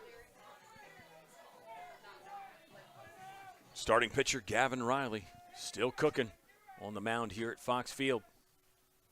Said it was a great opportunity, a great test for Lynchburg to get to face a really good arm. We'll see how Gavin Riley fields the position. Ben Jones beat him down there. You could see Riley, as he was catching that ball, was looking for the bag to step on, and that's why you run that PFP practice all the time, the pitcher's fielding practice. Another one there that's very close. The camera angle can't get any better, and it allows our LHSN viewers to be their own umpire. Good hustle from Ben Jones, obviously, and a pretty good play there. But the technique on that is so interesting because you try to coach your pitchers to run in a straight line to where they can catch that ball and without breaking stride, step on the bag. So sometimes if you can set up that angle as a pitcher to get to the foul line a little earlier and then run a straight line almost parallel to the baseline. And I probably didn't phrase that great. That's why those master coaches are master coaches, because they can phrase that to a pitcher, and it makes more sense than what I just said. It's an infield single for Ben Jones. Quinn Madden, while we were discussing that, swung at the first pitch and flew out to center field. Here's Eric Hyatt, 0 for 2. He's flown out to center once and grounded out to the shortstop. This ball's out of the zone, and it's a 1-0 count. But that's, again, why you do all that pitcher's fielding practice for those plays.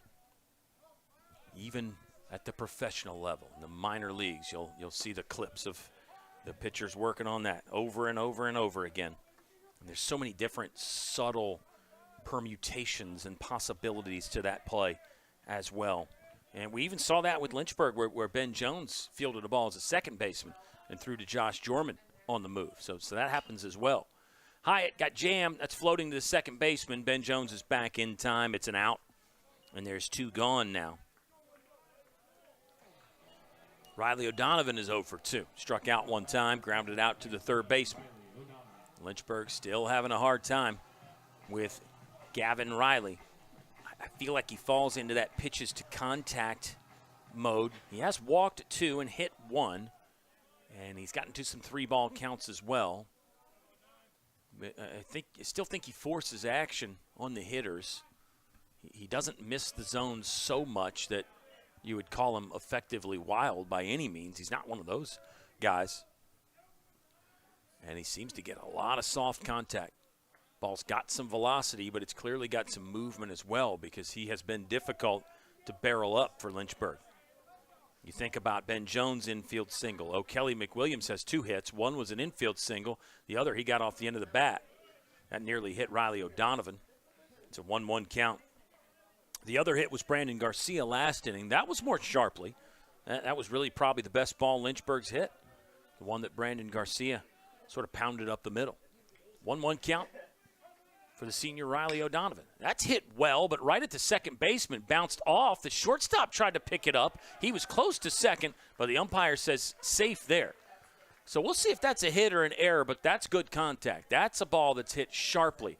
I mean, that's what coaches will talk about when they talk about hitting it through somebody. That's what Riley O'Donovan did. That ball ate up the second baseman, who had to move slightly towards the bag. That is Luke Gerzon in this case.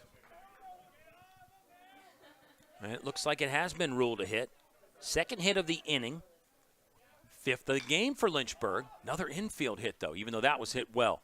Inning's probably coming to an end here as Collins is under one.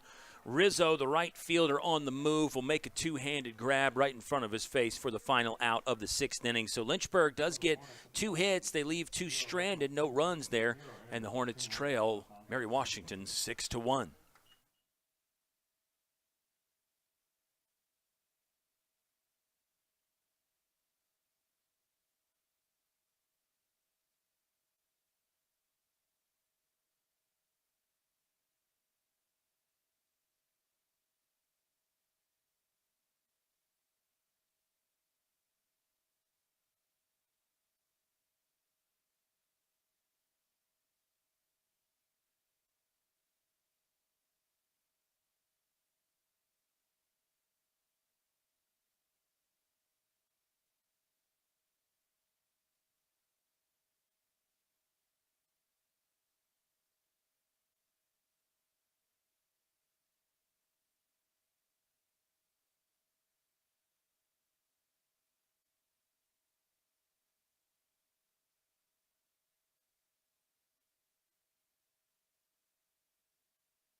We've made it to the top of the 7th inning here. It's Mary Washington leading Lynchburg 6-1. Mason McDowell still on the mound for Lynchburg.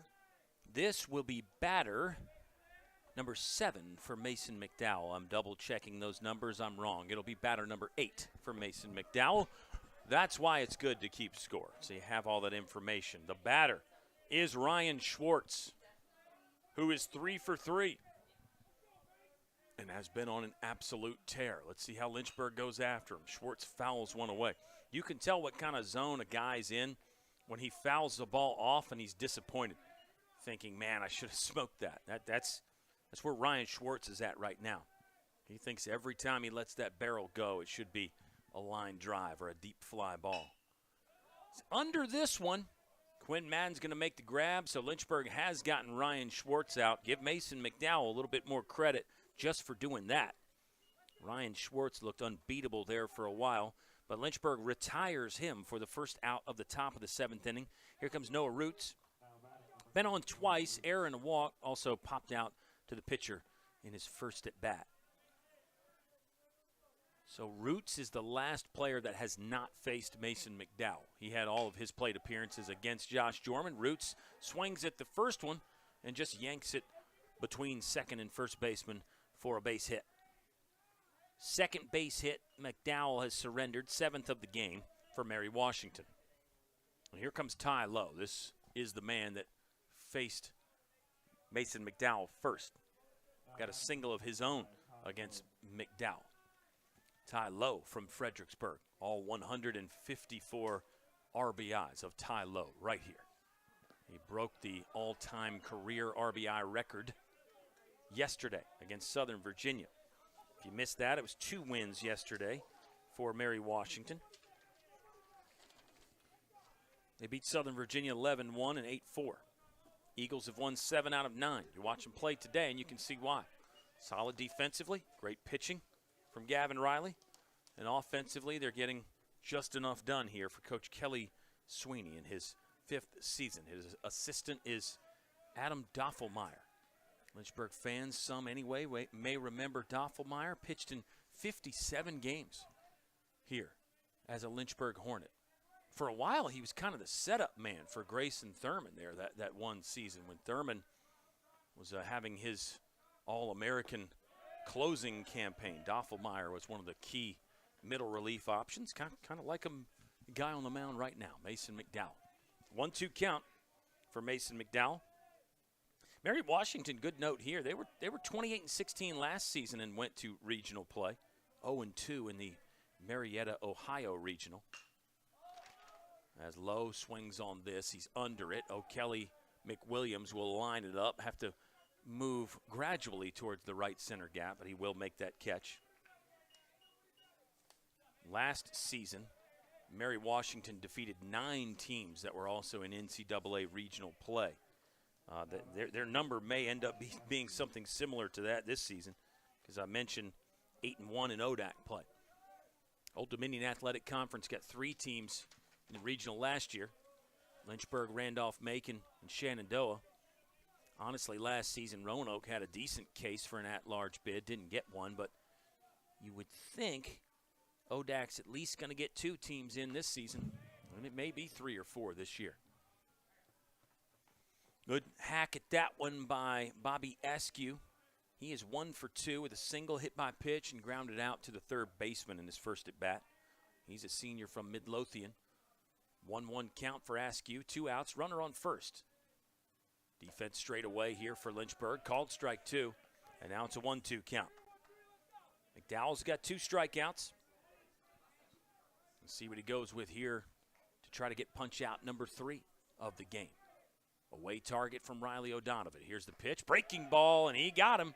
Swinging there, McDowell has punched out 3. Mary Washington gets another base hit, but 1 stranded. Lynchburg still trailing by 5 as we move to the bottom of the 7th inning here at Fox Field in Lynchburg.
The Lynchburg Hornets Sports Network, proud to present non-conference baseball from Fox Field, and the LHSN team is always in great form.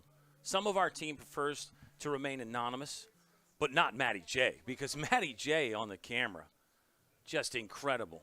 Matty J always deserves a shout-out. Joe Munit swings on the first pitch. This is going to force the center fielder back slightly, but Bobby Askew's got this for the first out. Yeah, Matty J and I were talking some hoops pregame. Kyle Ayers on the production and direction, always top tier, and a special guest, Lily Fraley, in the house too. A 3-time national champion from our Lynchburg equestrian team. Congrats again to the Lynchburg equestrian team. 3 national titles in the NCEA single discipline realm. Did I get it right, Sam? Getting a thumbs up. Also the thumbs up from Lily. But that is a team that is incredible. The personalities, the talent, the coaching, all of it matching up for success. 1-1 count here on Logan Webster. He's 0 for 2. He's flown out to center and right. O'Kelly McWilliams is 2 for 2 on deck. As Lily explains the difference between the single discipline and the dual discipline. Feel free to look that one up, fans. We may not have enough time left in the game to explain it to you. The difference is there in the equestrian realm. It's actually not that confusing, but we'll just get back to baseball. 2-1 count. Riley still getting after it on the mound. I mean, you have to love this from a Mary Washington perspective. You're facing great competition. I talked about it from the Lynchburg perspective, about the challenge of facing a stud arm like this. But how about Mary Washington? You're facing a lineup that averages over 9 runs per game. A lineup that is not the same from last year, but still it's the defending national champion. The name on the uniform is the same. So it's a great challenge for Riley, a great test. I would argue he is passing at the moment. Lynchburg has 1 run on 5 hits. Hornets have left 5 on, 4 in scoring position. Interesting note about the Hornets bats here. They had 1 hit through the first 4 innings. They've had 4 in the last 2 innings combined. 2 hits in inning 5, 2 hits in the bottom of the 6th. We're in the bottom of the 7th now. There's 1 out. Logan Webster will spray one to right. Long run there for the right fielder, George Rizzo, but he'll make another grab. And just like that, there's 2 outs in the inning. It does bring up IV. O'Kelly McWilliams, the 4th. He's 2 for 2. Infield single. And then just kind of dumped one into left field. O'Kelly McWilliams, he might be starting to heat up again. He was on a tear to begin the season. Cooled off slightly middle of the year. Not a great April for O'Kelly McWilliams. I think he would tell you that. Probably hasn't met his standard. But he's got that kind of talent. He's got that kind of game. He can reheat at any time. He's like a nice meal from a fine restaurant that you throw in the microwave. O'Kelly McWilliams is ready to reheat here at the end of April and the beginning of May. I feel that coming. And this guy works as hard as anybody. He works harder than most. And the speed helps. The speed is part of that equation, too, because a guy like that, he doesn't have to be as perfect. Kind of back to the velocity analogy for pitchers. If you throw it hard, you don't have to be as perfect. Same thing with speed out of the batter's box. You can beat out a few more of those infield hits. You've got the bunt in play a bit more. The infielders are forced to come in a little bit so you get a few more holes to hit through that some other guys might not. Another pitch timer violation on Gavin Riley. 2nd of the game. This makes it a 2-1 count. 2-1 count for Gavin Riley facing O'Kelly McWilliams, as we were talking about McWilliams' game. Just a great guy, too. I think he's got the right temperament, the right personality for this game of baseball that does feature so many ups and downs. It's a lot like life. You got to go through some mountains and valleys. Never hurts to have someone along for the ride. O'Kelly McWilliams is a great teammate. I think everybody has loved him being on the ball club this year. O'Kelly McWilliams, see, he hit that one hard there. That's what I mean. Infield hit, and he gets one off the end of the bat, or the end of the bat, his last plate appearance. Now he laces one. That's a base hit.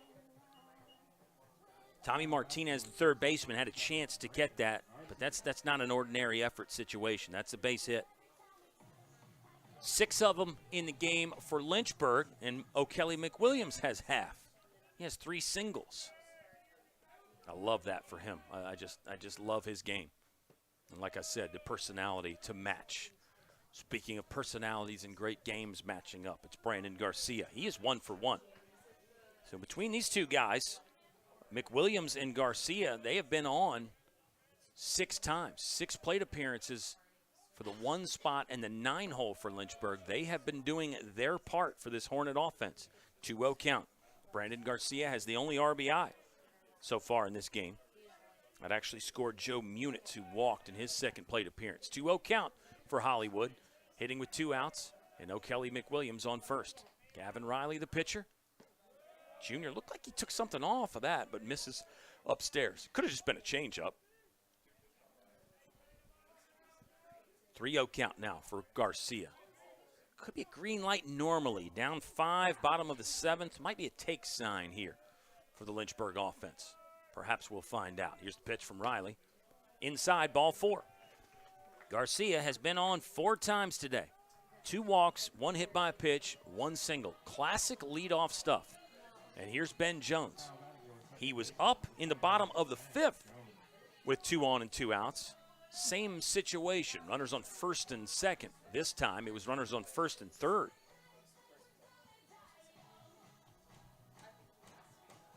Joe Munitz flew out, Logan Webster flew out.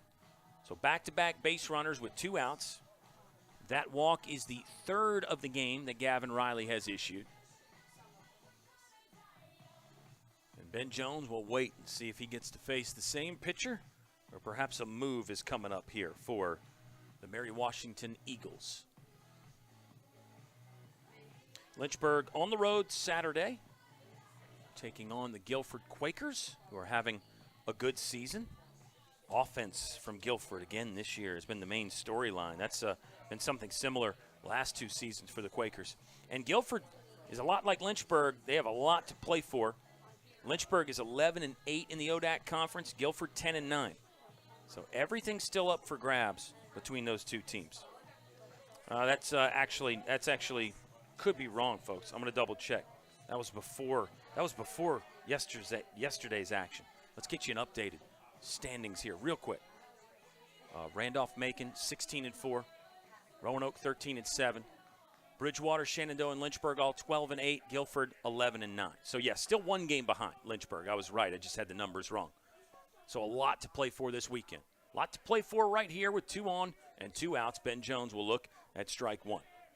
Riley staying out there, just a mound visit. Ben Jones is 1 for 3. It was an infield single for Ben Jones. An explosion here would make this game very interesting. We're in the bottom of the 7th. Lynchburg fans know just how explosive Ben Jones can be. 1-1 count now with 2 outs. Runners on first and second. McWilliams, short lead. Here's the pitch to Ben Jones. Down and in, close, but ball 2. Brandon Garcia leading off at first.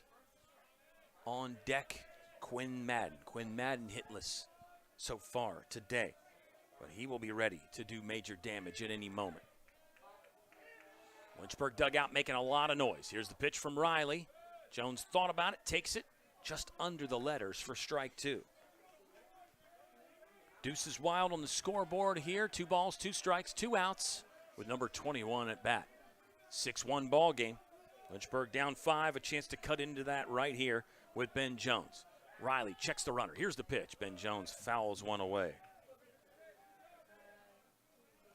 Game 1 scheduled to start at noon on Saturday between Lynchburg and Guilford. It'll be another ODAC double dip there. Mary Washington in action Saturday against Christopher Newport. Just 1 game there. All right, Riley's set, ready again. Another 2-2 coming up to Ben Jones. Off the plate, outside.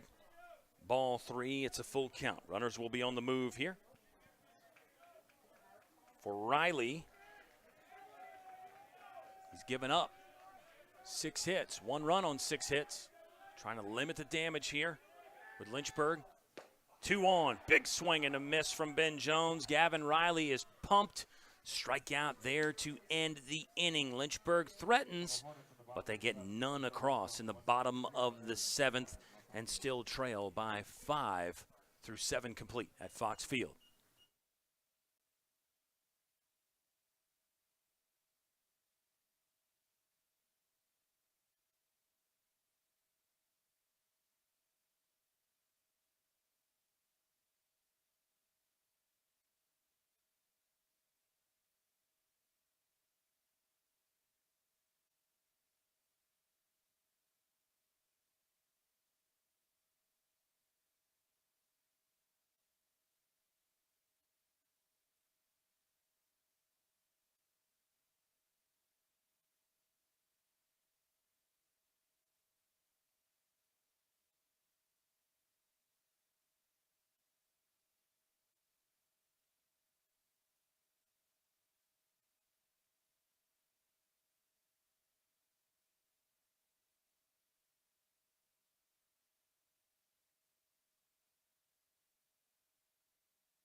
We're heading to the top of the 8th inning at Fox Field. Here's been the most interesting play of the game. That was O'Kelly McWilliams in center, catching a ball in deep right field, just in front of the scoreboard. He flips it to Quinn Madden, the right fielder, who then throws into Eric Hyatt, who jogs over to step on first to get a double play. It completely befuddled us when it happened.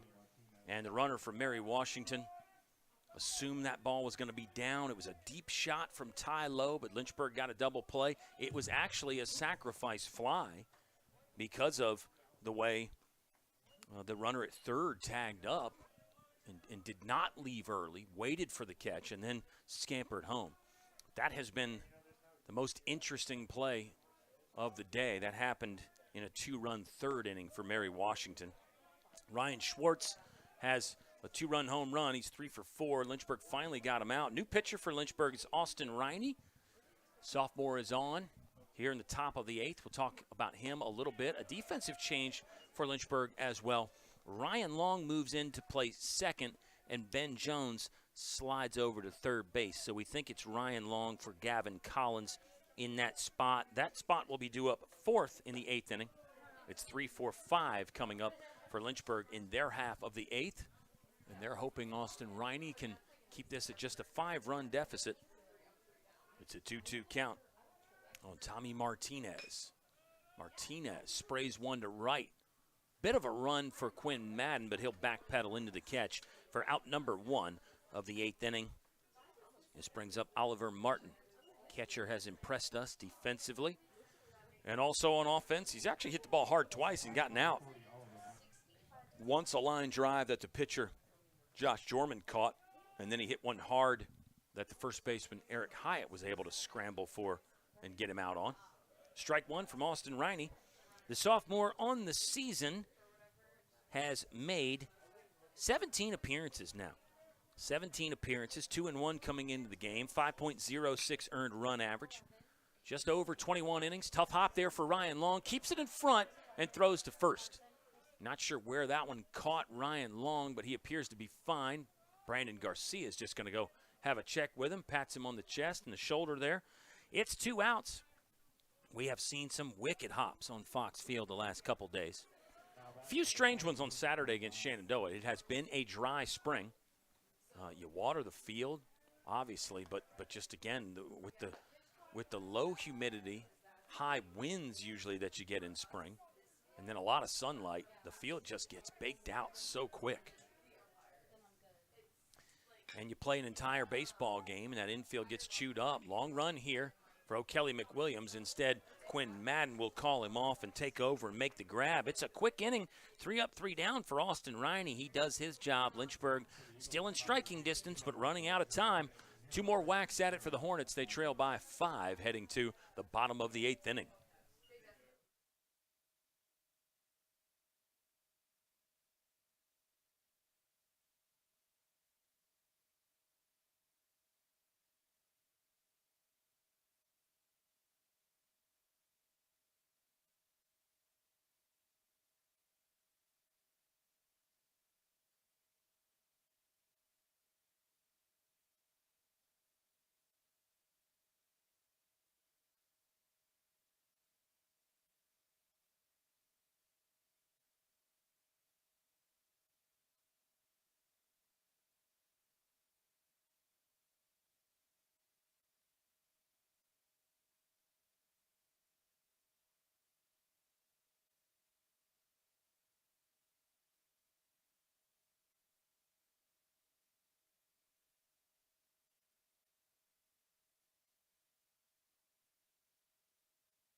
New pitcher on the mound for Mary Washington will be Jamie Catula.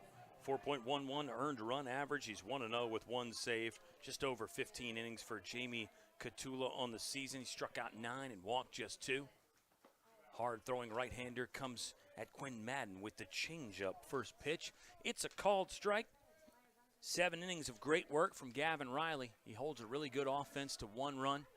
Lynchburg seemed to be heating up, getting a better vantage point and better views of Gavin Riley.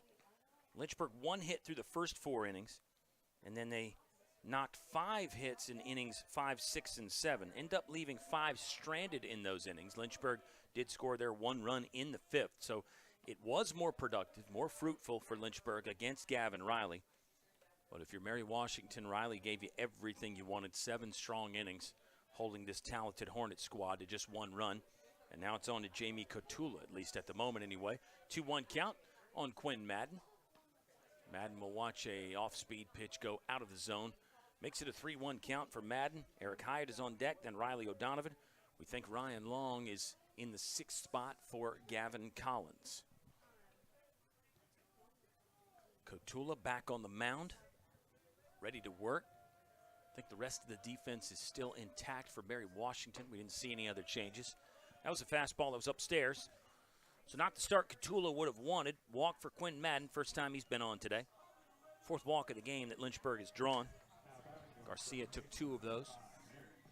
And it's Eric Hyatt. Hyatt looking to get aboard for the first time today. Flew out to center, grounded out to short. Soft liner to the second baseman in his last at bat. Eric Hyatt had his 30-game on base streak snapped in Game 2 against Shenandoah, I believe it was. Hyatt was on base yesterday with a walk, also had a sacrifice fly. So factoring that in there, coming into today, Hyatt has been on 31 of 32 games. Ball low, it's a 2-0 count. Eric Hyatt on the year with those 31 walks. Good for 2nd on the team. Actually, Brandon Garcia now today got 2 walks, so he's got 32. So at the moment, Hyatt is actually 3rd on the ball club in base on balls. Ben Jones leads it. That one was easier to lay off of from Eric Hyatt. Not as close, and it's a 3-0 count. Catula has missed the zone a couple times. He just walked Quinn Madden, who leads off at first. There's nobody out. Lynchburg scored 4 runs in the 8th inning against Shenandoah. That was Game 1 Saturday. Could be a special 8th inning again for Lynchburg. Building here, possibly. 3-1 count. Called strike. Hyatt will be ready to go here. On the 5th delivery of the at-bat, it's a walk. So Hyatt is on base. Now he's tied with Brandon Garcia with 32 walks on the season. Back-to-back free passes from Catula.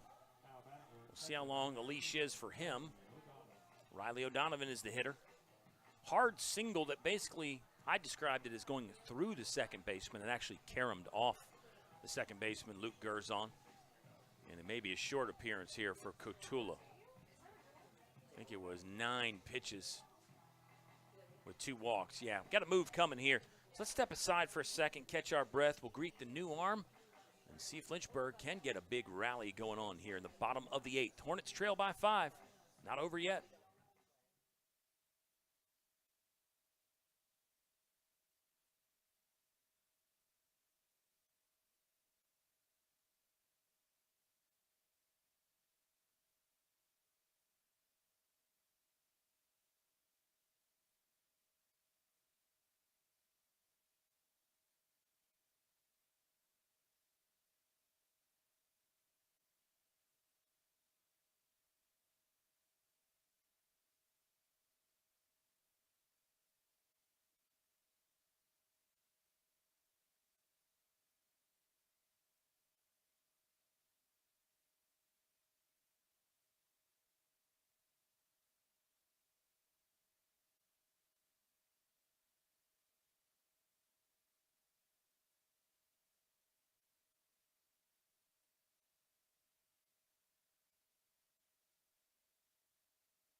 The new pitcher for Mary Washington was already in the game. It's the designated hitter, Ty Lowe, that is on to pitch.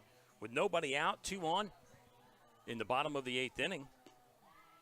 He is in relief of Jamie Catula, who faced 2 batters, walked both. Gavin Riley was the starter that went 7 strong. He would be in line for win number 8 this season. We'll see if Lynchburg can change that, battle their way back here. We're in the bottom of the 8th. Nobody out, though. Ty Lowe has made 8 appearances up to this point. 2 saves for Lowe. He's got a 1-1 record. He's made 1 start in just 12 1/3 innings pitched. 12 punch-outs, 9 walks. He surrendered, it looks like, 19 hits in those 12 innings and change.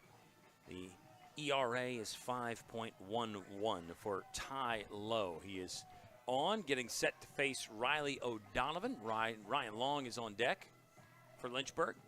It'll be Ryan Long's first at bat. It's everybody's first time seeing Ty Lowe, who is the all-time RBI leader here at Mary Washington. Riley O'Donovan has been a run-producing machine in his time at the University of Lynchburg. In his career, Riley O'Donovan has driven in 81 by my count. A chance to get 1 or more in here. Fastball, strike 1 from Ty Lowe. It's an 0-1 count. Runners on first and second. It's Madden at second for Lynchburg. Eric Hyatt at first. First baseman played behind Hyatt. Middle is at double play depth.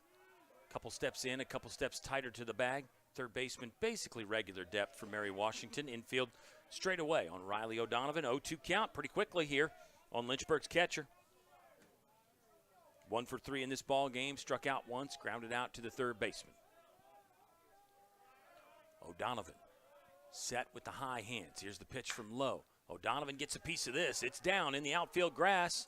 Madden had to hold to make sure it wasn't caught, so it's station to station. Lynchburg may have been doing that anyway, down 5. Its bases loaded, though, for Lynchburg. Back-to-back hits for Riley O'Donovan. And it's 7 hits in the game now for the Lynchburg Hornets. The offense starting to come alive. I'll throw out the number again. Lynchburg averaging over 9 runs per game. Average has been steadily ticking up as a team. More extra base hits this year. More runs scored per game this season. 0-0 count for Ryan Long. Long almost got into a check swing, held up, and now it's an 0-1 count. On the season, Ryan Long is hitting .293. 1 homer, 3 doubles. Ryan Long hits this the other way. Going to be at least 1. 1 run will score. Ryan Long cannot beat the first baseman's tag over there. It is Noah Roots that held on to a tough hop, thought about going to second to try double play, but instead just stepped on the bag. So it's an unassisted fielder's choice that will score a run, give Ryan Long an RBI, and there's 1 out now with runners on second and third. It's probably a result that Mary Washington would be happy with. They have a 5-run cushion. You'll trade a run for an out. In this case now it's just a 4-run lead for Mary Washington. 6-2. Here's Joe Munitz, 0 for 2 with a walk. Scored the first run of the ball game for Lynchburg.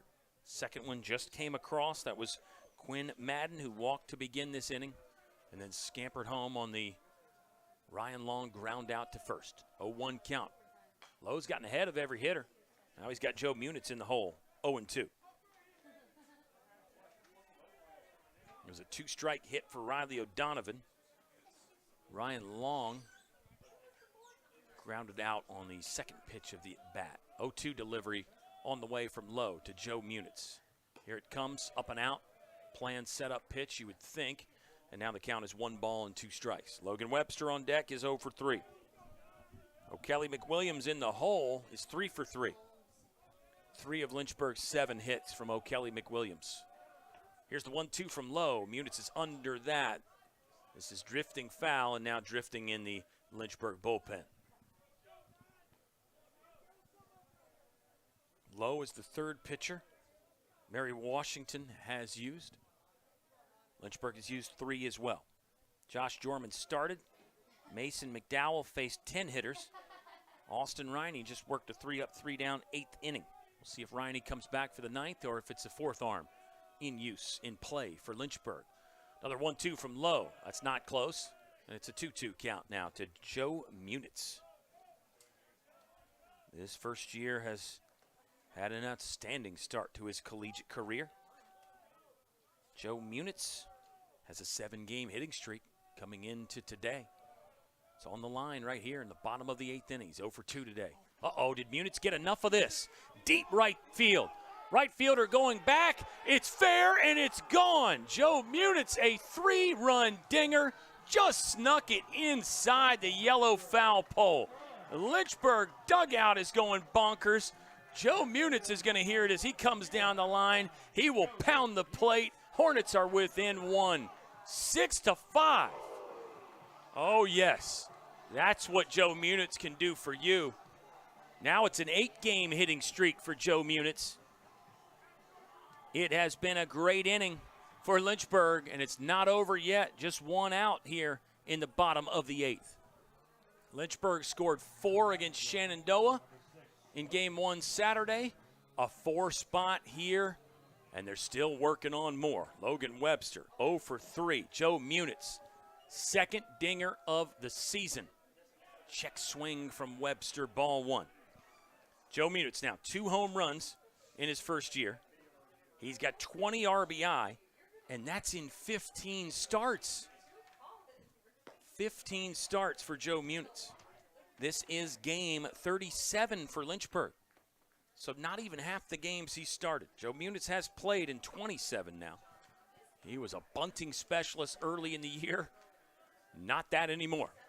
He is a pure hitter. Joe Munitz, we chatted with him after a win against Pfeiffer. Joe Munitz fits right in to this offensive game plan perfectly. Lynchburg within 1, 6-5. Lowe checking the pitch comm device on his wrist, getting set to fire a 2-1 into Logan Webster. Webster took a whack at 1. Let's not forget that Logan Webster on the season has 3 home runs. Yeah. Logan Webster, a 2-run shot yesterday. Things can change in the blink of an eye in the game of baseball. And with this Lynchburg offense, maybe even faster than that. What an inning. Another 2-2 coming up here in just a second as Webster fouls a few away. This is a lot of fun right here. Not as much fun for Mary Washington, seeing the lead evaporate. Still clinging to a 1-1 advantage, though. Lowe's working hard out there on the mound. Ty Lowe has faced 3. Single from Riley O'Donovan.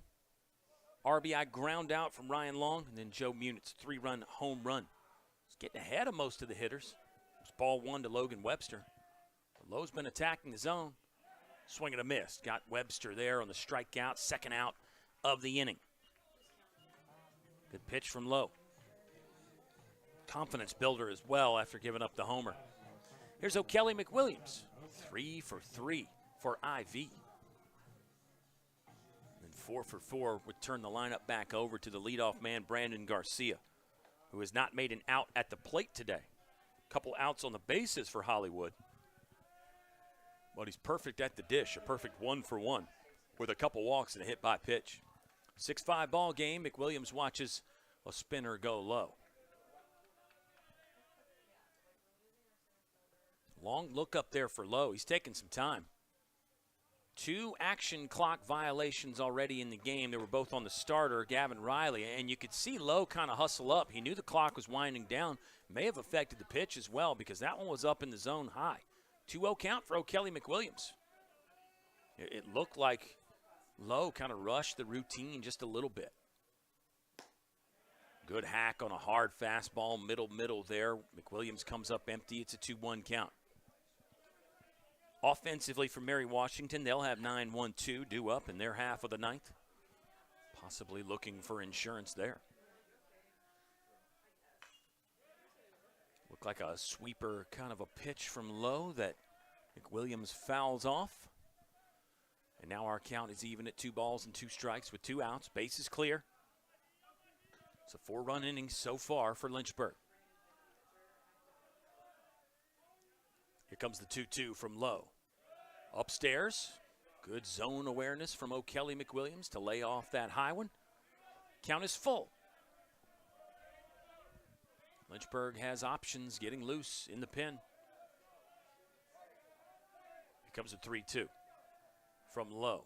O'Kelly McWilliams will foul another one away.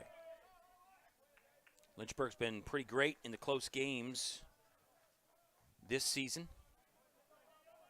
This year, it's a winning record in games decided by 4 or less at 10-7. Low and in, and that's ball 4. Nice at bat from O'Kelly McWilliams. Had to foul off a couple pitches. His perfect day continues. 3 for 3 with a walk now for IV. He's aboard, and the running game is probably back in play in a 1-run game. 6-5, O'Kelly McWilliams represents the tying run. There's a lot of value in trying to get him into scoring position for this guy, Brandon Garcia. 1 for 1. So between the 9 and 1 spots, they've been on base every single time. A perfect 8 for 8. It's 4 for 4 with 3 walks and a hit by pitch combined between the guy on first base and the guy in the batter's box. Brandon Garcia watches the first pitch go wide for ball 1. 1-0 count. Garcia's 1 for 1. This one low and in, ball 2. I said Lowe was attacking the zone. Those weren't awful pitches by any means. But the tension makes things just that much tougher. 1-run lead right now for Mary Washington. McWilliams is back on a dive. Not run on the first 2 pitches. That's part of that cat and mouse, that chess match between not just the managers but the players also. O'Kelly McWilliams could have a green light situation but choosing not to run. Or maybe it's a red light right here. Maybe it's, hey, we got the top of our order up. Let's try to hit our way back in this game. Lynchburg's already back in the game, but let's try to tie the game up, swinging the bat rather than running the bases. All those concepts in play. McWilliams running there. Ball popped out of the catcher's mitt. Stolen base. So now O'Kelly McWilliams is in scoring position. As we discuss the cat and mouse game, it evolves right in front of our eyes. Running on that 2-1 delivery. Now it's 3-1. Brandon Garcia. Ready, willing, and able. Here's the pitch. Ball 4. Back-to-back walks from Lowe. Lowe came into the game after 2 walks from Catula. Lowe gave up a single to O'Donovan. RBI ground out to Ryan Long, then the 3-run home run. Lowe struck out Webster, but he's walked McWilliams and Garcia. Now Lynchburg has the go-ahead run on base with Ben Jones at the plate. Pitching change coming again.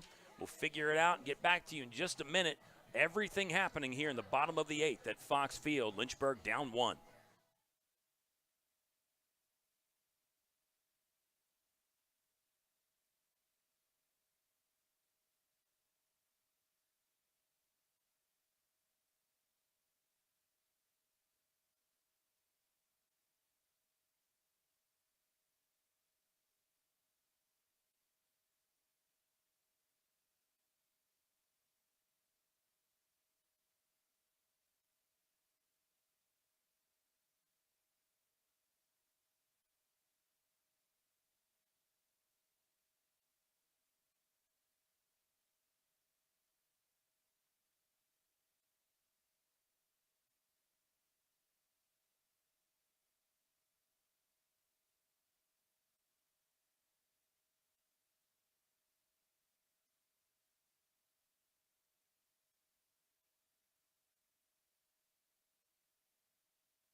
Mary Washington will go to their 3rd pitcher of the inning. This time it's Ryan Dudak climbing the hill and taking the ball. Dudak has made 4 appearances up to this point.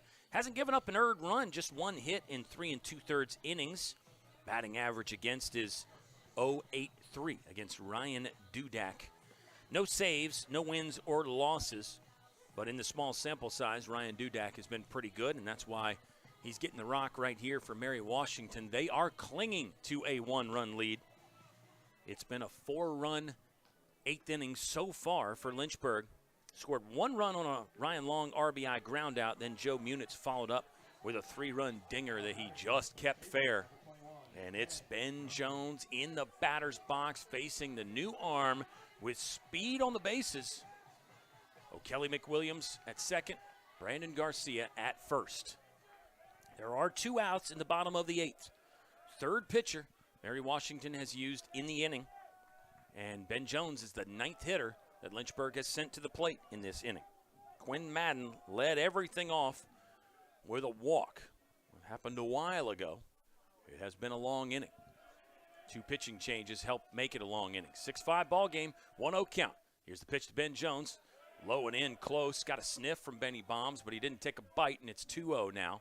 As Dudak appears to be another one of those hard-throwing right-handers. Checking the pitch comm device on the wrist. Mary Washington has taken some time with that. Those ways to get the pitches in are supposed to speed things up a bit, but 2 violations in this one. This is well wide of the zone, and it's a 3-0 count. Wonder if it's a green light here for Benny Bombs or not. 2 on, 1-run ball game. Here's the pitch. That's high. That was close. Better pitch from Dudak, but it is a walk. 3 straight walks now issued by Mary Washington. Lynchburg's taken 8 base on balls in the game. And here comes Quinn Madden. He drew a walk to start this inning. Madden came around to score. That was the 2nd run of the game. Lynchburg got 1 in the 5th. Brandon Garcia RBI single scored Joe Munitz in that 5th inning. Mary Washington got 1 in the 1st, 2 in the 3rd, under the strange circumstances with the double play, and 3 in the 5th, zeros in all the other innings. Bases loaded for Quinn Madden. Another one just over the zone, very close from Dudak. Looked like he took something off of that. Don't know if it was just a get me over kind of a breaking ball or change up, or maybe losing some velocity. Madden slashes this to the right side. Sliding grab from the first baseman. That is huge right there from Noah Roots. Getting down on the knees to smother that one. Then he walks over to the bag himself. A big inning for Lynchburg. They leave the bases loaded. We are heading to the top of the 9th, and we'll get a chance to see Jack Batchmore again this season. He'll grab the ball for Lynchburg when we come back. 6-5, Mary Washington leads on LHSN.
It's return of the Jack, not return of the Mac this time. Jack Batchmore back on the mound for Lynchburg. Last season's first-team All-American. One of the massive stars all year for Lynchburg, not just in the playoffs. First pitch rip from Alex Ferguson. He's on with a base hit. Didn't even get a chance to chat about the Jack. 8th hit of the game for Mary Washington. Jack Batchmore this season. This is just appearance number 4. He's been dealing with some injury issues, but he's back out there. This is just going to be the 3rd inning that he's thrown this season for Jack Batchmore. Obviously not what he was looking for coming back this season, but Jack is back on the mound pitching again. We'll get a little short offensive timeout here for the leadoff hitter, George Rizzo. First year for Mary Washington is 1 for 3. Double, sack bunt in there, flew out to left, grounded out to second. Jack Batchmore's on in relief of Austin Riney, who worked a perfect 8th, 3 up, 3 down. Mason McDowell faced 10 hitters. Josh Jorman started this game. Strike 1 as Rizzo got the bat out in front, showing bunt, but pulled it back. It's an 0-1 count. Lynchburg, 4 runs in the 8th on 2 hits. One was the big fly, the 3-run jack from Joe Munitz. That one good life out of the left hand of Jack Batchmore, but low. In that inning, Lynchburg sent 10 to the plate. It featured 5 walks. Hornets drew 5 walks. It's 8 in the game now for Lynchburg. That's over their season average. Good placement on this bunt from Rizzo. Batch has got a hurry, little backhand flip. That's classy right there from Jack Batchmore. On the move, and as a left-hander, he's falling off to the other side. He's falling off to the third base side of infield. So he hustles over, snares this ball with the bare hand, and then a little backhand flip. That's something you see in the middle infield to where a second baseman will make that backhand flip to the shortstop. This time it's Jack Batchmore, a lefty, flipping to the first baseman. Really good play there to get an out. And now it's a stroll to the mound from Michael Solbach. And I think astute baseball fans will know what this conversation is about because Jack Batchmore is getting ready to face Ryan Schwartz. Schwartz is 3 for 4. He's a triple shy of the cycle. Schwartz has a 2-run homer, a double, a single. He's driven in 4, and he scored twice. So just to summarize the convo there from Michael Solbach to Jack Batchmore, it was probably, hey, this guy's swinging it great. We've got a base open. Know the plan of attack. Don't give him anything in fill-in-the-blank location. Middle, in, wherever. And for Ryan Schwartz, I mean, that location might be any strike, really. If you fall behind Ryan Schwartz right here, you might intentionally walk him. Going to get a pinch runner going out to second for Mary Washington. We'll figure out who that is. Eagles lead by 1, so that's an important run there.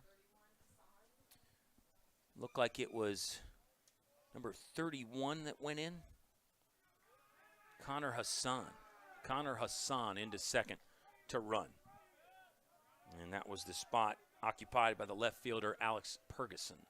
So Hassan is in to run. Here's the first pitch.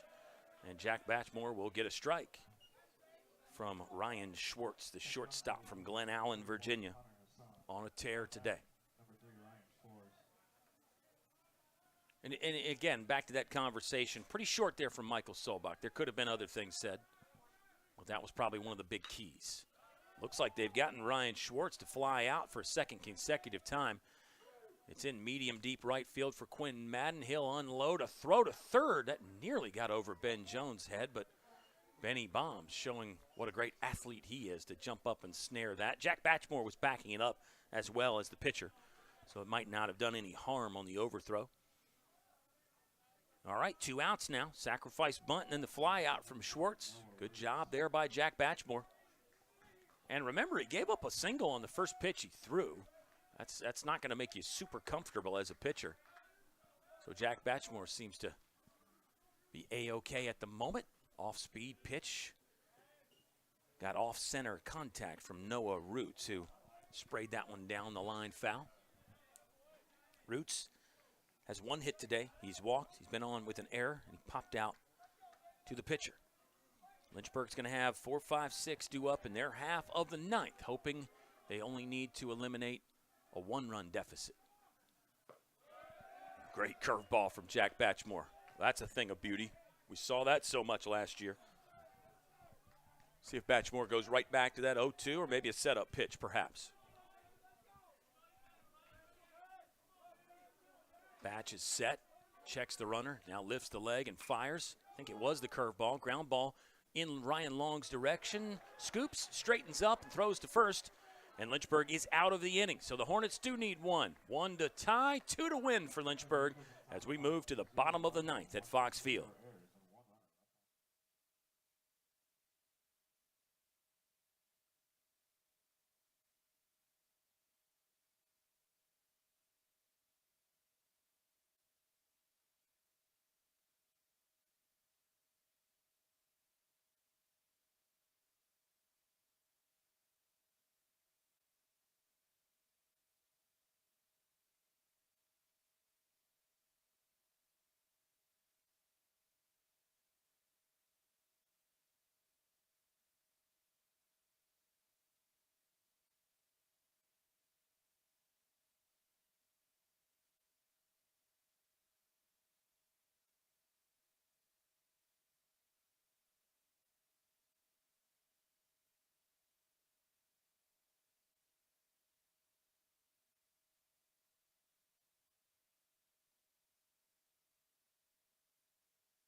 It'll be the first baseman, Eric Hyatt, junior from Woodbridge, leading off the bottom of the ninth for Lynchburg. They'll face a new pitcher.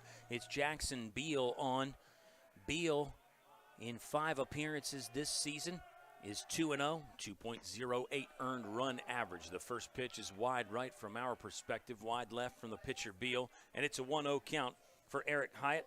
New left fielder is senior Cooper Fulton. Cooper Fulton has moved in to left field for the Eagles. That one nearly grazed the jersey of Eric Hyatt. It's a 2-0 count. Hyatt has reached base on a walk. No hits today for Eric Hyatt. He'd love to change that right now, but the base runner is the most important thing for Lynchburg. They are down 1. 6-5. Mary Washington leads in this. Joe Munitz, the 3-run home run. That really was the exclamation point on a 4-run 8th inning. Lynchburg actually led the bases loaded. They got the sacks packed after the 3-run home run. There's the first base hit of the game for Eric Hyatt, and the tying run is aboard. Winning run steps to the plate for Lynchburg. Hornets have 9 hits as a team now. Lynchburg has stranded runners in scoring position in the 5th, 6th, 7th, and 8th. Pinch runner coming into the game looks to be Ethan Smith. Eric Hyatt is out. And Riley O'Donovan at the plate. 2 singles in this game. Just so you know, Riley O'Donovan on the year has 5 home runs and 5 doubles. He represents the winning run. Ethan Smith, great wheels at first, is the tying run. Umpires will call time and bring the proceedings to a halt there. As Riley O'Donovan gets set, O'Donovan's 2 for 4 in the game. Ryan Long is on deck, could have a change there. He's in the on-deck circle right now. Here's the first one to Riley O'Donovan. Breaking ball from Beal, strike 1. Riley O'Donovan has hit some big home runs in his career. Postseason home runs. Don't know if he's got a walk-off, though. Breaking ball, takes that one. 1-1 count. And as a hitter, you can't really be thinking about that. You got to be thinking about seeing the ball out of the pitcher's hand, being on time, knowing the zone, all those other things, although too many thoughts in a hitter's head is never great. Here comes a 1-1 from Beal. Smith not running. O'Donovan put a good move on that, fouls it back towards our crowd mic. And now the count is 1-2. Back to that chess match, that cat and mouse stuff. Smith represents the tying run. You would love to get him in scoring position. You would take the double play away from Mary Washington. But you don't want to get thrown out trying to steal. Breaking ball inside. Good hold from O'Donovan. Nice slide from the catcher, Oliver Martin. He's been solid today. 2-2 count now. O'Donovan's seen the breaking ball. Seen the shape of that from Beal. Should give you some nice info as a hitter. See if Beal goes back to it or goes with something harder. He'll throw on Smith. That was kind of awkward looking as the first baseman came to sort of meet that ball in stride. Noah Roots has made some nice defensive plays, including a good little sprawl and scamper to take a hit away in the bottom of the 8th and leave the bases loaded. Lynchburg left 3 on after a 4-run inning. O'Donovan gets a piece of that breaking ball. That hit his body and then caromed foul anyway, but the umpire called it. So we'll have a 2-2 delivery coming up again here in just a second. Long on deck, grounded out to the first baseman for an RBI. And then you got Joe Munitz waiting in the hole, who hit the 3-run home run. That'll be interesting if he gets up there with 1 or more runners on, perhaps even without 1 or more runners on. It'd be interesting to see how Mary Washington chooses to pitch to Joe Munitz, who's just 1 for 3, but the big one, 3-run home run, has got Lynchburg back in the game. They trail by 1. There's a 2-strike pitch to O'Donovan. He's under it. Center field. Center fielder will have to come on. Right fielder's in the zip code there, but it is Bobby Askew, the center fielder, that ends up making the grab. Lynchburg down to just 2 outs now. There's 1 gone in the bottom of the 9th. Pinch hitter will be Sean Pokerock, so it's not going to be Ryan Long hitting here. It'll be Pokey. Sean Pokerock has really been swinging it great lately. 292 on the season. He has 3 home runs and 6 doubles. He's driven in 15. Pokerock had 3 hits yesterday, including a ground rule double. First pitch from Beal coming up. Spins the breaking ball again, strike 1. It's Sean Pokerock in a spot that was originally occupied by Gavin Collins, 6th spot in the batting order. Here comes the 0-1 to Sean Pokerock. Breaking ball again. He's on that. Laces it down the line. Fair ball. It's heading into the corner. It bounces off the tarp. Ethan Smith will get the stop sign at third base. Pokerock cruises into second. Lynchburg has the tying run at third. They have the winning run standing at second base. And they have Joe Munitz, the guy that hit the 3-run home run last inning, at the plate. Coach for Mary Washington will step out and just ask the umpire, boy, was that fair or foul? Coach Kelly Sweeney. I don't hate this from Coach Sweeney. You're not going to get the call overturned, but at least you bring it up to the umpire. Maybe you stall out Lynchburg's momentum a little bit, give the pitcher a chance to compose himself. But it's the home plate umpire's call. There's no access to replay, so as a coach you're not going to get that one overturned. But I think it's still worth asking the question. Eddie Gimbel will go to second to run for Sean Pokerock. So now Eddie Gimbel represents the winning run. We're in the bottom of the 9th. It will be an intentional walk to Joe Munitz. Suspected that might be coming. Munitz hit a 3-run home run in his last at bat. Back-to-back games for Sean Pokerock with a double, by the way. Lynchburg now has 10 hits in the game. And it's Logan Webster batting with the bases loaded now. Tying run at third, winning run at second. Fastball on the outer edge for strike 1. Logan Webster is 0 for 4 in the ballgame. Struck out in his last at bat. He has not faced Beal. Pitcher is Jackson Beal. 0-1 count. Here's the pitch. Joe Munitz's run is insignificant really at first, but he's still got to run hard in case one of the other runners gets thrown out somewhere. You want to be at second base on any kind of batted ball. 1-1 delivery coming up from Beal to Webster. Breaking ball, long hold from Martin, but it's low, and the count is 2-1. Nowhere to put Logan Webster. A walk or a hit by pitch ties this game. Catcher Martin's got to be real sharp here too. Ethan Smith with good speed at third would be a candidate to advance on a pass ball or wild pitch. Another one just out of the zone.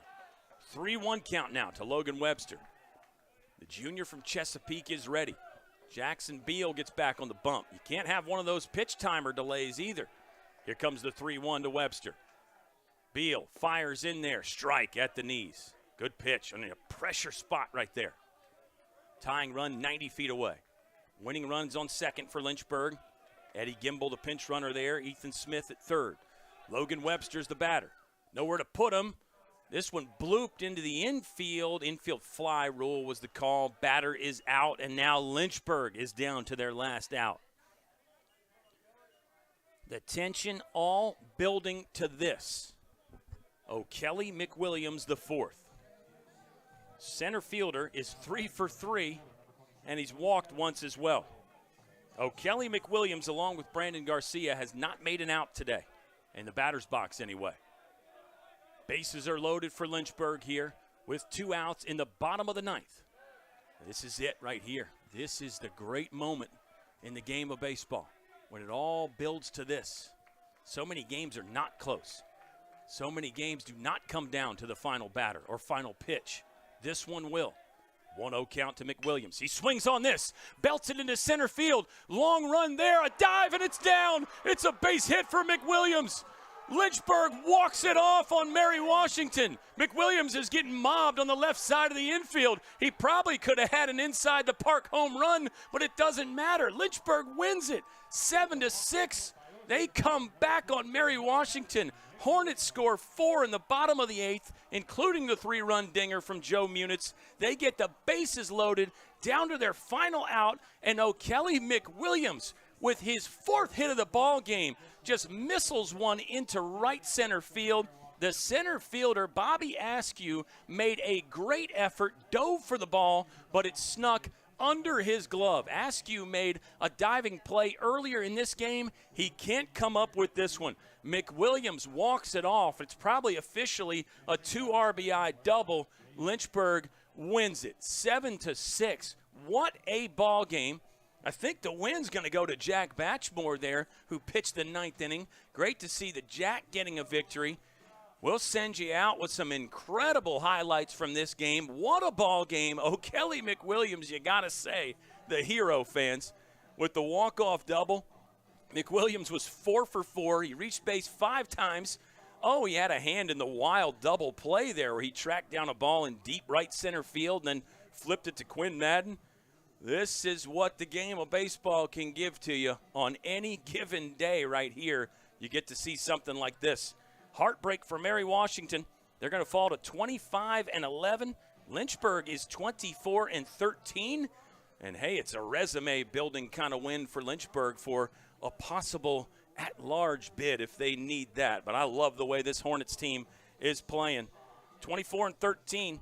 Lynchburg's won 3 in a row. They've won 6 out of their last 8, and they earned this one. Tenacious. A comeback victory to win it. 7-6, they walk it off against Mary Washington. We'll say so long. We hope to revisit this one again because this was an all-time great here from Fox Field. Thanks for watching. We'll talk to you again. Our next home game here at Fox is Tuesday when Christopher Newport comes to town. We'll have that one for you on LHSN. If you can't make the game in person, stay up to date with everything at lynchburgsports.com. Kyle Haney for our entire team saying thank you for watching. We'll talk to you again soon. Hornets walk it off over Mary Washington.